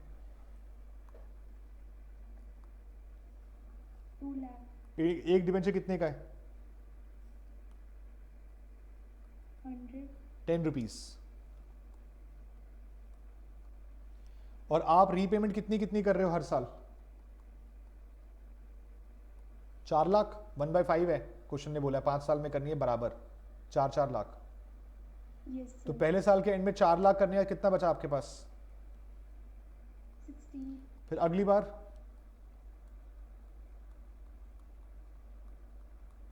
यस सर, आ गया। समझ गया? अब यहां से यहां तक आपने कितना यूज किया है? 20 लाख 4 लाख। ना, 20 लाख। यहां से यहां तक कितना यूज किया है? 16। यहां पे तो 12 लाख, 8 लाख, 4 लाख। अगर आप इक्वली रिडीम कर रहे हैं ना तो आपकी रेशियो हमेशा ये आएगी, हमेशा इक्वली रिडीम कर रहे हैं तो। ओके सर, आ गया समझ। हाँ जी, अगला डाउट बोलिए बेटा, किसका डाउट है अगला? और एक व्हाट्सएप पे क्वेश्चन भेजा है। सर मेरा वो सेम ही डाउट है, उसमें किस में डाउट है सेम आपका? सर वो जो फोटो भेजी थी ना मैंने, उसका वो 7th पॉइंट। कौन? आप मुझे दोबारा बताओ बेटा, मैं नाम से ऐसे पहचान नहीं पाऊंगा, बिना आपकी आवाज आती है मेरे पास। सॉरी सॉरी सर, मैं जैनेट बोल रही हूँ, मैंने ग्रुप में फोटो डाली। ठीक है ठीक है, अभी देख मैं पूछता हूँ, रुक जाओ। क्या नाम है तेरा? वैभव, क्या डाउट है बेटा इसमें? तो इसका 4th और 5th पॉइंट करवा दो। 4th और 5th पॉइंट, ये भी किसी और का भी डाउट आ रखा था मेरे पास, इन्वेंट्री टेकिंग वाला। किसका डाउट था? वो ग्रुप में आया हुआ था शायद, खुशी का। खुशी है अभी ऑनलाइन? मैं ये क्वेश्चन ग्रुप में कैसे दिखाऊं? चलो ठीक है। इन्वेंट्री का डाउट है बेटा, आरटीपी का। आरटीपी है, फाउंडेशन एग्जाम है, कौन सा है ये? एमटीपी का है सर। एमटीपी नवंबर 22 का। ये इन्वेंट्री टेकिंग वाला क्वेश्चन है जिसमें इन्वेंट्री टेकिंग जो है 15 अप्रैल को हो रही है। बेटा 15 अप्रैल का मतलब बिफोर हो रही है, आफ्टर हो रही है? आफ्टर हो रही है। आफ्टर वाले केस में परचेज वाला पार्ट क्या करते हैं? माइनस। और सेल वाला पार्ट क्या करते हैं? प्लस। ठीक है। अब क्वेश्चन के अंदर 1 to 3 पॉइंट तो सिंपल से हैं, सेल, परचेज और सेल्स रिटर्न, है ना? यस। उसके अलावा 4th पॉइंट में क्या बोल रहा है क्वेश्चन आपसे कि 15 मार्च को मैंने गुड्स ऑफ द वैल्यू कितना है बेटा? 50,000 were sent on sales or return basis to a customer, the period of approval being 4 weeks, and he returned 40% of goods on 10th April, approving the rest customer was billed on 16th April। एक बात बताओ, आपके जो 15 अप्रैल को valuation हुआ उस दिन तक आपके फिजिकल स्टॉक में क्या वो 40% गुड्स होंगे या नहीं होंगे? सर हमेशा फिजिकल स्टॉक ही देखा जाता है। जो फिजिकल जो स्टॉक टेकिंग है वो फिजिकल स्टॉक है। तेरा कॉन्सेप्ट गुड्स इन ट्रांजिट भी इंक्लूड होता है कई बार। वो बुक स्टॉक में इंक्लूड होता है। एक बात सुनना ध्यान से, सुनो ध्यान से बेटा, सब एक चीज को सुनना। आपके पास 31 मार्च का स्टॉक निकालना है और वो स्टॉक वो होगा जो कहां पे है पता है? जो आपके गोडाउन में है, जो स्टॉक इन ट्रांजिट में है, और जो कंसाइनी के पास पड़ा है, जो स्टॉक विद कस्टमर के पास पड़ा है, ये सारा स्टॉक आपका है। ठीक है, बट आपने 15 अप्रैल को जो वैल्यू किया होगा वो कहां का किया होगा? सिर्फ गोडाउन वाला। वो हमेशा फिजिकल स्टॉक वो फिजिकल स्टॉक होता है हमेशा, और पहले भी कर रहे हो तब भी फिजिकल स्टॉक ही होता है, वो गोडाउन वाला ही होता है। तो अगर आप गोडाउन वाला स्टॉक वैल्यू कर रहे हो तो आपको ये टोटल स्टॉक चाहिए, तो क्या करोगे? स्टॉक इन ट्रांजिट को, प्लस कर देंगे, कंसाइनी स्टॉक को, प्लस कर देंगे, स्टॉक विद कस्टमर को, ऐड कर देंगे। क्योंकि at any point of time 31 मार्च वाला स्टॉक ज्यादा होगा इन कंपैरिजन टू 15 अप्रैल। तो इसमें बस 60% ऐड कर देंगे बाकी। वो डिफरेंस दे रहे ना वो, क्योंकि तेरा कॉन्सेप्ट को पता नहीं था। 15 अप्रैल वाला पॉइंट जो भी है, स्टॉक टेकिंग हमेशा फिजिकल स्टॉक की होती है। बट सर इसमें टैक्टिकल क्वेश्चन जो है इसका सर, उसके अंदर तो वैल्यू ऑफ पूछा था इन्वेंट्री। हाँ, तो वैल्यू ऑफ 31 मार्च को पूछा होगा ना। जी सर, बट उसके अंदर फिजिकल कॉस्ट, फिजिकल स्टॉक तो ना पूछा है। फिजिकल स्टॉक तो क्वेश्चन में गिवन होता है, जो फिजिकल टेकिंग आपने की है, स्टॉक टेकिंग आपने की है। आप तो बुक स्टॉक निकालते हो। ठीक है हाँ जी, नेक्स्ट बताइए। सर। एक सर सेल ऑफ गुड में सर एक्स्ट्रा क्वेश्चन आपका पॉइंट सर आंसर में था कि प्रोविजन फॉर रिटर्नेबल गुड्स। वो हमारी बुक में एक क्वेश्चन है, उसको करने का तरीका अलग है, बाकी आपको जो कॉन्सेप्ट सिखा है वो वैसे ही करना है। ठीक है। नेक्स्ट बोलो, कौन बोल रहा था? मैंने डाउट भेजा बच्चे। कौन व्हाट्सएप पे डाउट भेजा? ग्रुप में भेजा? कहाँ भेजा बेटा? नंबर क्या आपका लास्ट में? 53। सर एक सेकंड बेटा, सर कल पेपर से पहले क्या करें सर? पढ़ाई करो बेटा, और क्या करोगे? यस सर, क्या कैसे रिवाइज कर सकते? अब रिवाइज नहीं करना, आपको सिर्फ अपने थ्योरी वाले पार्ट पे फोकस करो। प्रैक्टिकल आपने पूरा कर लिया है। अपने अगर आपने ट्रू फॉल्स नहीं करे तो ट्रू फॉल्स देख लो, आपने थ्योरी नहीं की तो थ्योरी देख लो, और अगर आपको लगता है कि कोई पार्ट आपको हाथ से करके देखना चाहिए किसी टॉपिक को जिसमें आपको लगता हो थोड़ी बहुत वीकनेस लगती हो, तो वो कर लो बस। ज़्यादा टेंशन लेने की जरूरत नहीं है, आपको पेपर आसान लगेगा। और बस कर सकते हो तो MTP RTP देख लो, पुराने वाले जितने देख सकते हो। मुझे तो लग रहा है सर लॉक कर देता हूँ। कल थोड़ी लॉक करेगा बैठ के। सर अकाउंट करंट में बेटा ये जो जिसका भी डाउट था, ये बच्चा कौन है ये वाला? योगेश। योगेश, जो इसमें ना ये 2/3 और ये दो डिफरेंट रेशियो वाले क्वेश्चन है। इसमें पहले बिल की रेशियो अलग है, दूसरे बिल की रेशियो अलग है, ये वो वाला क्वेश्चन है। तो उसमें दोनों का अमाउंट निकाल के फिर माइनस करते हैं दोनों के रेशियो के अकॉर्डिंग। हाँ, अमाउंट वाला। हाँ जी, बता देना। आपके पास जो क्वेश्चन है इसके अंदर क्वेश्चन नंबर 2 है ना, ये है ना। तो जब आपका पहले बिल का पेमेंट जब ए ने बी को देना था लेट्स से, और सेकंड बिल जो डिस्काउंट कराया उसका पेमेंट बी ने ए को देना था, समझ रहे हो? तो पहले बिल का अमाउंट और दूसरे बिल का अमाउंट का डिफरेंस जो है वो वहां से ट्रांसफर होकर आएगा।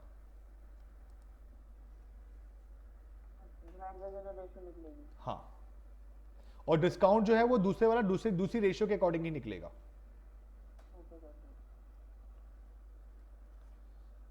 हाँ जी, सर एक प्रोविजन और कंटिंजेंट लायबिलिटी बता दीजिए। प्रोविजन का मतलब क्या होता है आपके लिए?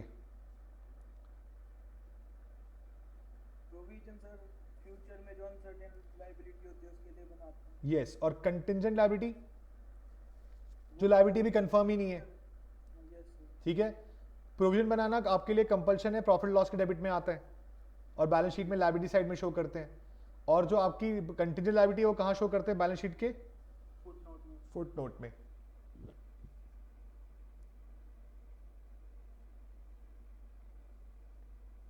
सर ऐसे तो पता है, बट डेफिनेशन बता दो थोड़ी सी लिखने के लिए। आपको भाई इतने नोट्स दिए हैं वो इसीलिए दिए हैं, आप नोट्स को देखते नहीं हो।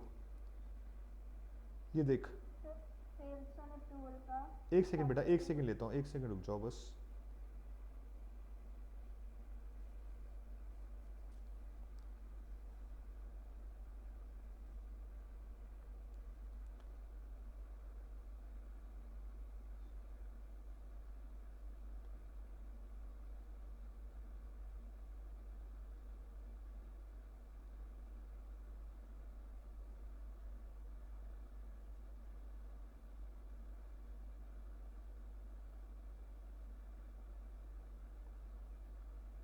ये रहा आपको जो नोट्स दिए ना उसके डिफरेंस वाले, उसके पॉइंट नंबर 6 प्रोविजन और contingent liability with definition with differences सब कुछ गिवन है। एक बार अभी भी नोट्स को खोल के देख ले, बहुत कुछ मिल जाएगा उनके अंदर, जो फोल्डर दिया है मैंने आपको सबको ग्रुप के अंदर। इसका तीसरा पॉइंट एक्सप्लेन करना एक बार। हाँ जी, इसका तीसरा point sir, conditions for recognition आपको बुक्स में कब दिखाना है, ध्यान से देखिएगा। प्रोविजन के लिए क्या वर्ड बोल रहा है question, an enterprise has a present obligation. Present obligation का मतलब आज आपके ऊपर एक रिस्पॉन्सिबिलिटी है, लायबिलिटी है, ऑब्लिगेशन है। क्यों है? क्योंकि पास्ट में कुछ ऐसा हुआ था जिससे आज आपको पैसा देना पड़ सकता है। An outflow of resources embodying economic benefit is probable, इससे बेनिफिट होगा लेकिन आज आपको पैसा देना पड़ेगा। And reliable estimate can be made of amount of the obligation, पैसा कितना देना पड़ेगा ये आपको नहीं पता, इसके लिए आप उसका एस्टिमेट बनाते हैं। और कंटिंजेंट लायबिलिटी देखो क्या लिखा हुआ है, includes present obligation that do not meet the recognition criteria. आपको पता है कि शायद पैसे जाएंगे, शायद नहीं जाएंगे, तो ये अभी तक रिकॉग्नाइज नहीं हो सकता। इसको लायबिलिटी को रिकॉग्नाइज करने के लिए आपको पॉसिबल ऑब्लिगेशन बोलना चाहिए। प्रेजेंट ऑब्लिगेशन भी प्रॉपर नहीं है, एक्चुअली में क्या बनना चाहिए, पॉसिबल ऑब्लिगेशन, क्योंकि अभी तक कंफर्म नहीं है कि पैसा जाएगा या नहीं जाएगा, ये किसी फ्यूचर इवेंट के ऊपर डिपेंडेंट होता है। और इसको और इजी पढ़ना है आपको, तो आपकी जो बुक है फाउंडेशन वाली, उसकी सेकंड बुक है ना आपके पास, इवन सेकंड भी कुछ चाहिए होगी आपको, फर्स्ट बुक में मिल जाएगा अपने पास। चैप्टर नंबर 16 जो है, ये देखो, ये रहा। और ये एग्जाम में भी आ रखा है क्वेश्चन, कब आया था देखो लास्ट, नवंबर 19। तो ये 4 पॉइंट यहां से भी पढ़ सकते हैं आप। सर रिकॉग्निशन क्राइटेरिया मतलब बुक्स ऑफ अकाउंट्स में शो करता है? यस, बुक्स ऑफ अकाउंट में रिकॉर्ड कर पाओगे या नहीं कर पाओगे। Contingent liability books of account में रिकॉर्ड नहीं हो सकती है।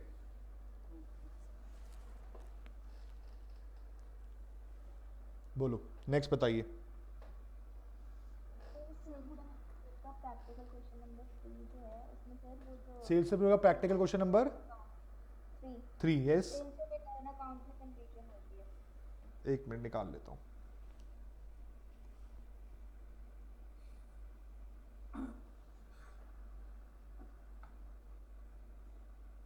ये वाला यस सर, थर्ड वाला ना।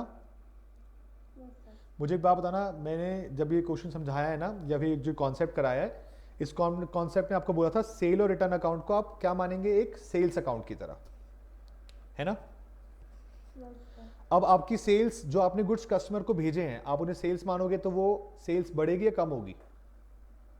बढ़ेगी सर। बढ़ेगी तो डेबिट में लिखोगे या क्रेडिट में लिखोगे? डेबिट में। तो आपके क्रेडिट में चेक करो, वो आ रहा है जो जितना गुड्स आपने भेजा है 77, ठीक है। उसमें से जितनी सेल आपकी वापस आ गई, उससे सेल कम हो जाएगी आपकी, यस सर। वो डेबिट में आ रहा है। और उसके अलावा जो कस्टमर ने एक्सेप्ट कर लिया, इससे भी आपकी सेल और रिटर्न वाली सेल कम हो जाएगी, यस सर। वो भी डेबिट में आ गया है। और जिसका कस्टमर का अभी तक अप्रूवल नहीं आया है, वो बैलेंस कैरेट डाउन में आ रहा है, ठीक है ना। ये नकली बुक्स वाला कॉन्सेप्ट है, याद है आपको नकली बुक्स? यस सर, मैं मेमोरेंडम बुक। यस, हाँ मेमोरेंडम बुक्स की एंट्रीज कभी मतलब पूछी नहीं गई ना कोई। हाँ, ये एक लौता क्वेश्चन है जो एग्जाम में आया हुआ है, जो आपके सामने क्वेश्चन है, एग्जाम में भी आया हुआ है एक बार। ये यस ज्यादा चांसेस होते हैं मोस्टली कैजुअल के आने के।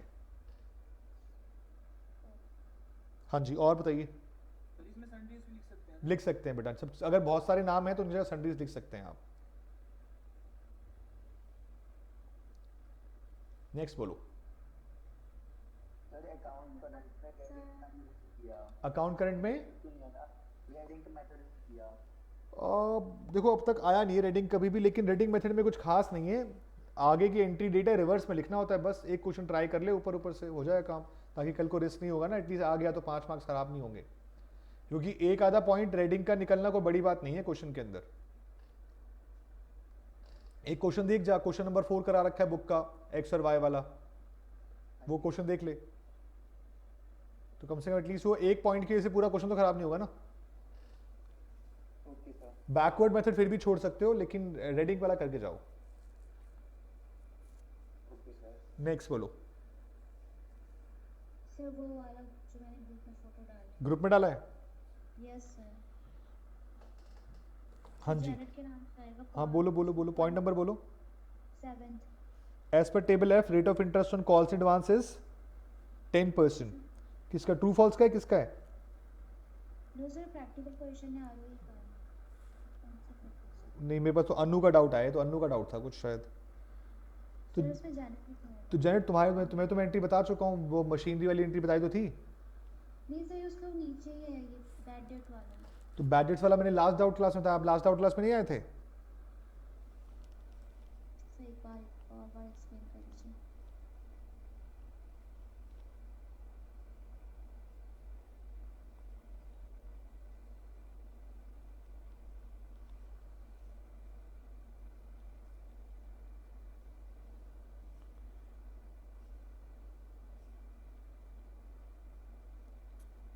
ये लीजिए, इस क्वेश्चन के अंदर सबसे पहले तो 4th पॉइंट ठीक करना पड़ता है, सस्पेंस टू कस्टमर, क्योंकि आपके कस्टमर को हमने ज्यादा डेबिट कर रखा है 270 से। 4th पॉइंट देखो उस क्वेश्चन का एक बार जल्दी से पढ़ो।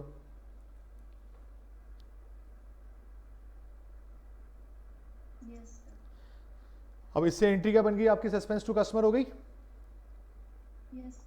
उसके बाद आपके पास डेटर जो है वो बुक्स में दिए हुए 23,390, तो आपने पहले जो कस्टमर का अमाउंट गलत था उसको रिवर्स किया 270 से। Yes sir. आपके पास रिमेनिंग क्रेडिट डेटर कितने बच गए?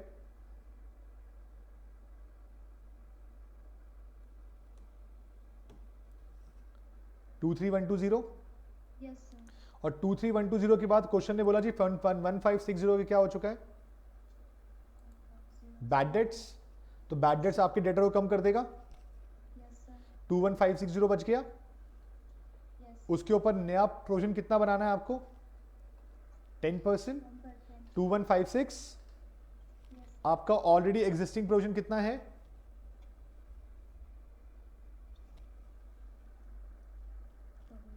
2320। Yes sir. तो इसका मतलब आपके पास ऑलरेडी एक्स्ट्रा प्रोविजन बना हुआ है, तो आपको अपने प्रोविजन का क्या करना होगा, रिवर्सल 164 से। एंट्री बन जाएगी provision for doubtful debts account debit to profit and loss. तो डिफरेंस तो वर्ड का होगा ना। हाँ डिफरेंस है। Clear sir. हाँ जी बेटा, नेक्स्ट बताइए क्या डाउट था, अनु क्या डाउट था आपका? अनु ग्रुप में ट्रू फॉल्स की पिक भेजी है, उसका 8th point.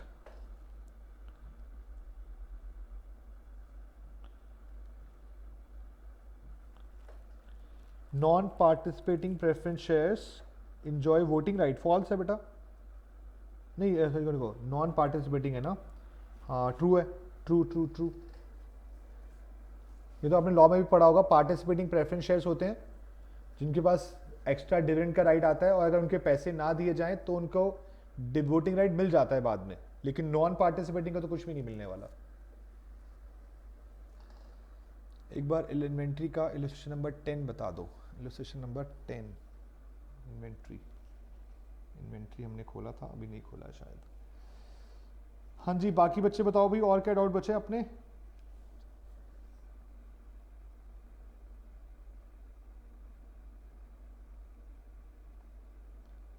Illustration number 10 10 10 10 10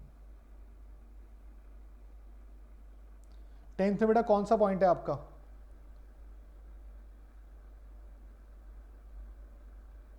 sir एक बार एक्सप्लेन कर दें, वो समझ नहीं आ रहा। आपने क्लास में नहीं करा क्वेश्चन ये वाला? सर किया था मैं, तो इसमें थोड़ा कंफ्यूज हो गया। इसमें आपकी स्टॉक टेकिंग कब हो रही है?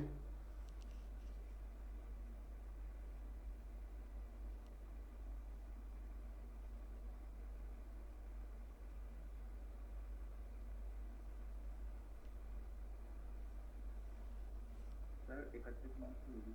नहीं, आपकी स्टॉक टेकिंग हो रही है 10 अप्रैल के दिन, और आपको स्टॉक निकालना है किस दिन का, 31 मार्च का। तो जो परचेज वाला पार्ट है वो माइनस होगा, और जो कॉस्ट ऑफ नेट सेल्स वाला पार्ट है वो ऐड होगा। ये कॉन्सेप्ट आता है आपको, नहीं आता? पहले ये बताओ मुझे। आता है ना? तो 10 अप्रैल का स्टॉक है, यानी कि आप आफ्टर वाला केस कर रहे हो, 31 मार्च के बाद वाला। अब इस वाले क्वेश्चन के अंदर 90,000 की परचेज है और उसका ट्रेड डिस्काउंट था 10% का, तो यानी कि 9,000 वो माइनस हो गया। आपकी 81 की परचेज थी, वो आपने माइनस कर दी। उसके बाद आपकी सेल्स है 68,750, जिसमें से कितने का सेल्स रिटर्न आ गया था?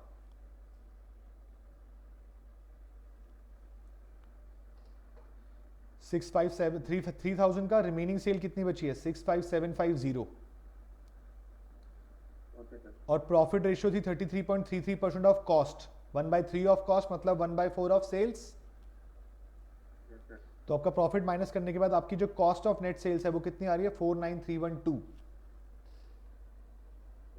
और उसके अलावा आपके दो स्टॉक है जिनकी वैल्यूएशन है वो कम हुई है, क्योंकि वो स्लो मूविंग है या फिर वो लेट डिलीवरी की वजह से वैल्यू नहीं हो पाया। तो आप देख रहे हो एक 11,250 माइनस 5,250 और नीचे 15,500 माइनस 12,500, 6,000 और 3,000 का नुकसान है, वो हमने माइनस कर दिया। हमारे स्टॉक का आंसर आ गया 1634312।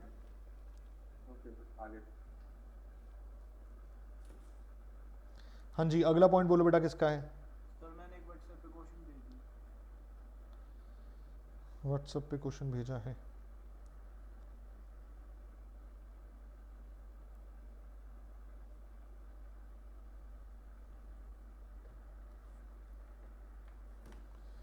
हाँ जी, सर इसका फोर्थ पॉइंट बताना।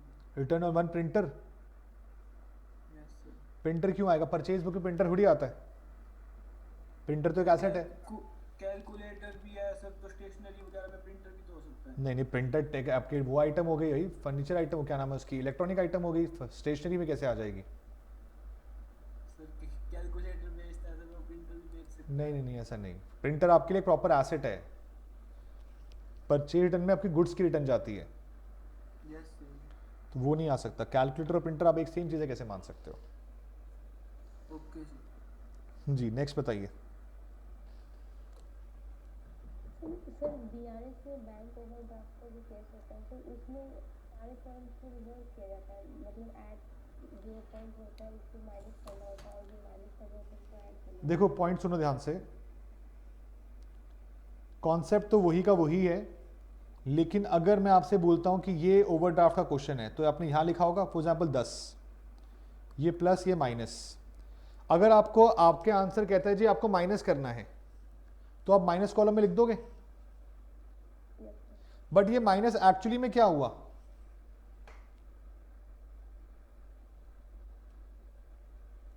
क्या ये 10 माइनस 2 8 हुआ या 10 2 12 हो गया? नहीं, सेम कॉलम में लिखा हुआ है -10 -2 क्या बन गया है? तो इसका मतलब जब आपसे कोई ट्रू फॉल्स क्वेश्चन पूछता है ओवरड्राफ्ट वाले केस में, तो आप कहेंगे कि वो हमारा एक्चुअल इंपैक्ट रिवर्सल दे रहा है उसका। जब प्रैक्टिकल क्वेश्चन आता है तो माइनस प्लस कॉलम में डालो, कोई दिक्कत नहीं है। लेकिन अगर वो ट्रू फॉल्स क्वेश्चन आता है तो इन दैट केस आपको क्या करना होगा? आपको जो इंपैक्ट आप बता रहे हो ना उसका उल्टा आंसर बताना पड़ेगा। एक सीआरएस में पॉइंट होता है डिसऑनेस्ट होता है, discounted sale and it is not recorded in cash book. तो अगर पासबुक से हम स्टार्ट करते हैं तो क्या एंट्री उसका क्या होगा? डिसऑनर के केस में आपकी एंट्री कहां पहले होती है? बैंक में। पासबुक नीचे होती है। यस। और कैश बुक में एंट्री हुई? नहीं। इसका मतलब कैश बुक कहां है? कैश बुक अभी ऊपर है। तो कैश बुक ऊपर, पासबुक नीचे, क्या करेंगे आप? कैश बुक को नीचे करेंगे। क्वेश्चन कैश बुक से स्टार्ट किया तो कैश बुक को नीचे करेंगे, पासबुक से स्टार्ट किया तो पासबुक को ऊपर लेके जाएंगे।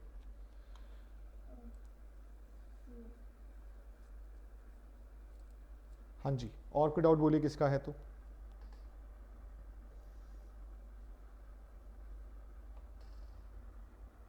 सर डिप्रिसिएशन का इलस्ट्रेशन नंबर 10। डेफिनेशन का इलस्ट्रेशन नंबर 10। डेफिनेशन का इलस्ट्रेशन नंबर 10। अभी 10 डिस्कस हुआ तो था शायद, किसका हुआ था? अभी 10 तो डिस्कस किया था हमने शायद, 7 था। अच्छा हाँ जी, 10 में क्या डाउट है बताइए। तो उसमें प्लांट एंड इक्विपमेंट अकाउंट जो है ना, उसका एक भी सर अमाउंट समझ ही नहीं आया। उसका क्या समझ नहीं आया? सर मतलब अमाउंट बैलेंस ब्रोट डाउन जो लिखा हुआ है, टू बैलेंस ब्रॉट डाउन जो लिखा हुआ है, क्वेश्चन आपसे कौन से ईयर का मांगा गया है? 31 दिसंबर 2019 का मांग रहा है वो आपसे, ईयर एंड है ना। तो इसका मतलब आपको 1 जनवरी 19 का बैलेंस निकालना है। और 1 जनवरी 19 के दिन आपके पास कौन कौन सा एसेट है? तो उन 2 एसेट को आपने कब लिया था? उस दिन से लेकर आज तक 1 जनवरी 19 तक का बैलेंस डेप्रिसिएशन माइनस करिए, फिर आपका आंसर आएगा। समझे बात को? ऑल्दो इसमें सॉल्यूशन दिया होगा इसका, यहां पे आप देख सकते हो 1 जनवरी 15 को एक लिया हुआ है, एक 1 जनवरी 16 को लिया हुआ है। और इनके ऊपर डेप्रेशन लगना शुरू हो गया है। आपको किसी डेप्रेशन में वैल्यू में डाउट है तो मुझे बताइए। तो अब 365, 404 और 92119 इनका टोटल करेंगे तो आपका बैलेंस ब्रॉट डाउन निकल जाए। नेक्स्ट बोलो।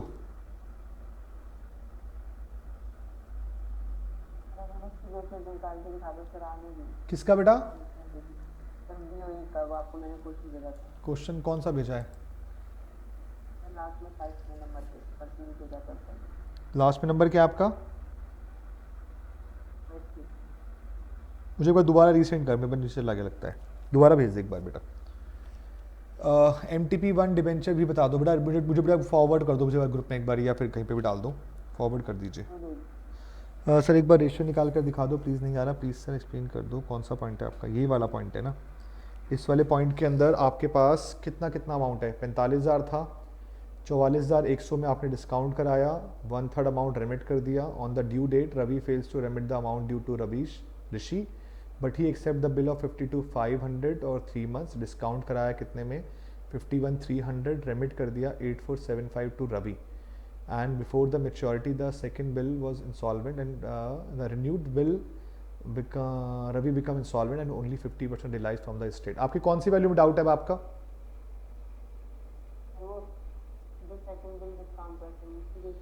सेकेंड बिल जो आपका डिस्काउंट हुआ है, पहले बिल का अमाउंट कितना था आपका?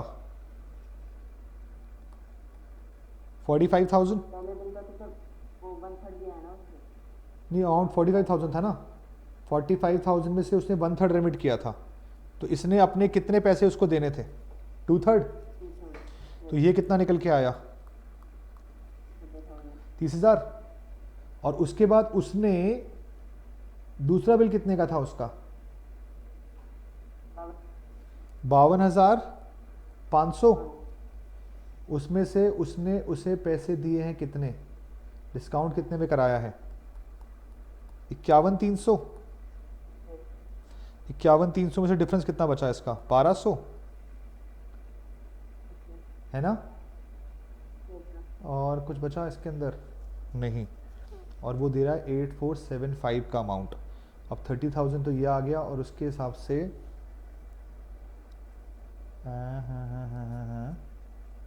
इसकी वर्किंग दिखानी पड़ेगी मुझे आपको। एक सेकंड रुको, मैं आपको वर्किंग दिखाता हूँ। आपने बुक वाला क्वेश्चन किया था इसका?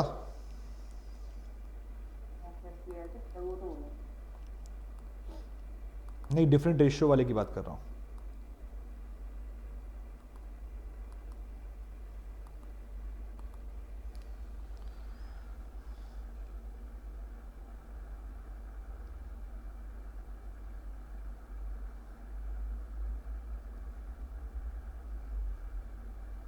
ये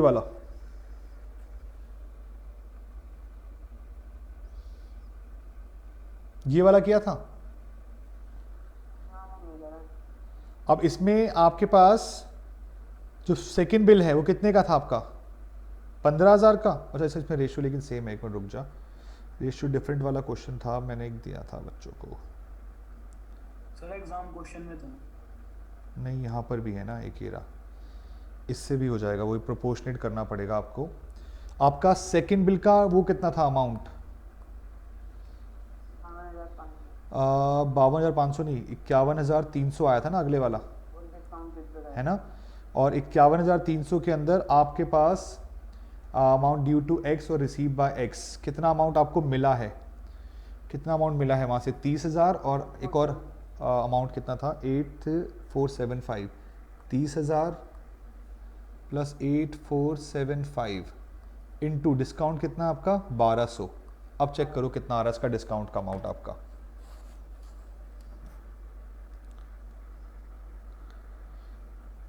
$38,475 डिवाइडेड बाय 51,300 इंटू 1200 कितना आ गया 900 रुपये। तो इसमें क्या लेना है आपको, इसमें लेना है आपको 2/3 तो उसका शेयर प्लस जितना पैसा उसे रिसीव हो रहा है वो, और अपॉन में क्या डिस्काउंटेड वैल्यू जो है आपके पास इनटू उसका डिस्काउंट का शेयर। ठीक है, हाँ जो सेम रेशियो वाला है वो तो डायरेक्ट ही निकल जाता है, वैसी कोई दिक्कत नहीं आती उसमें तो। हाँ जी, अभिषेक का डाउट था। अभिषेक क्या भेजा आपने मुझे, ये MTP 1 भेज दी है, एक बार डिवेंचर बता दो, एक second.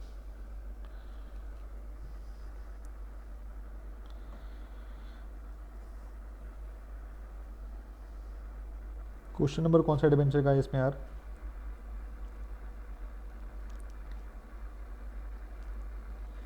Symphony limited issued 3 lakh नहीं कितना है 300 lakh 8% debenture of 100 each 1000 each eight a discount of 6%, redeemable eight A premium of 5%, 500 on application, 440 on allotment. क्या डाउट है बेटा इसके अंदर तेरा,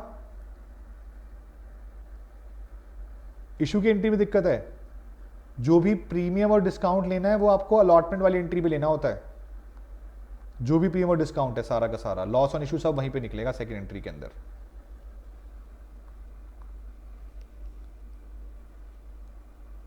आगे समझ या बताऊं और आगे?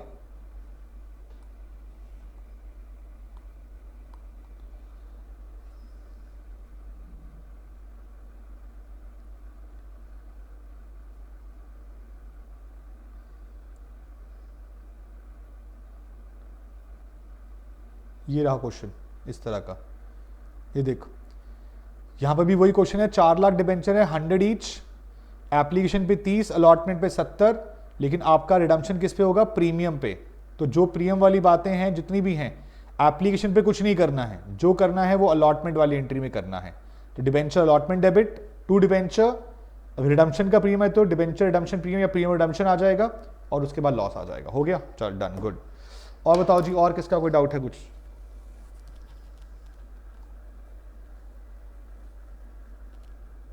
कंप्लीट सबका?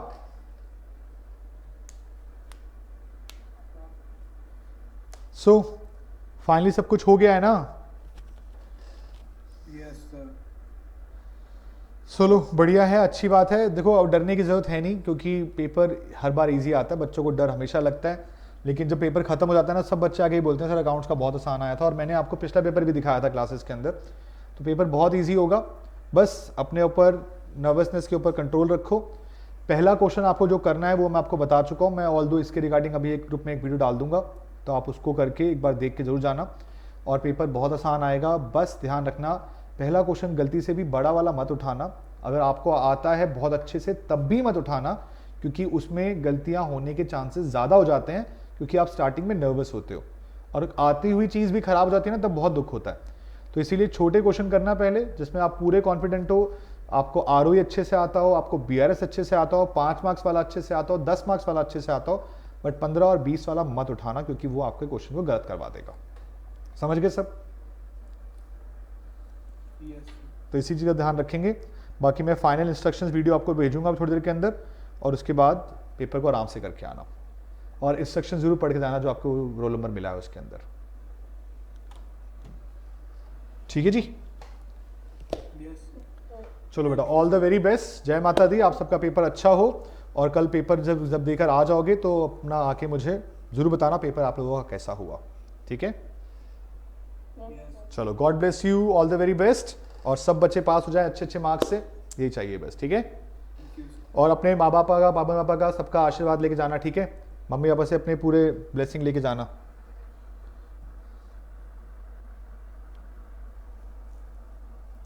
कर दूं क्लोज? कोई और डाउट किसी का है?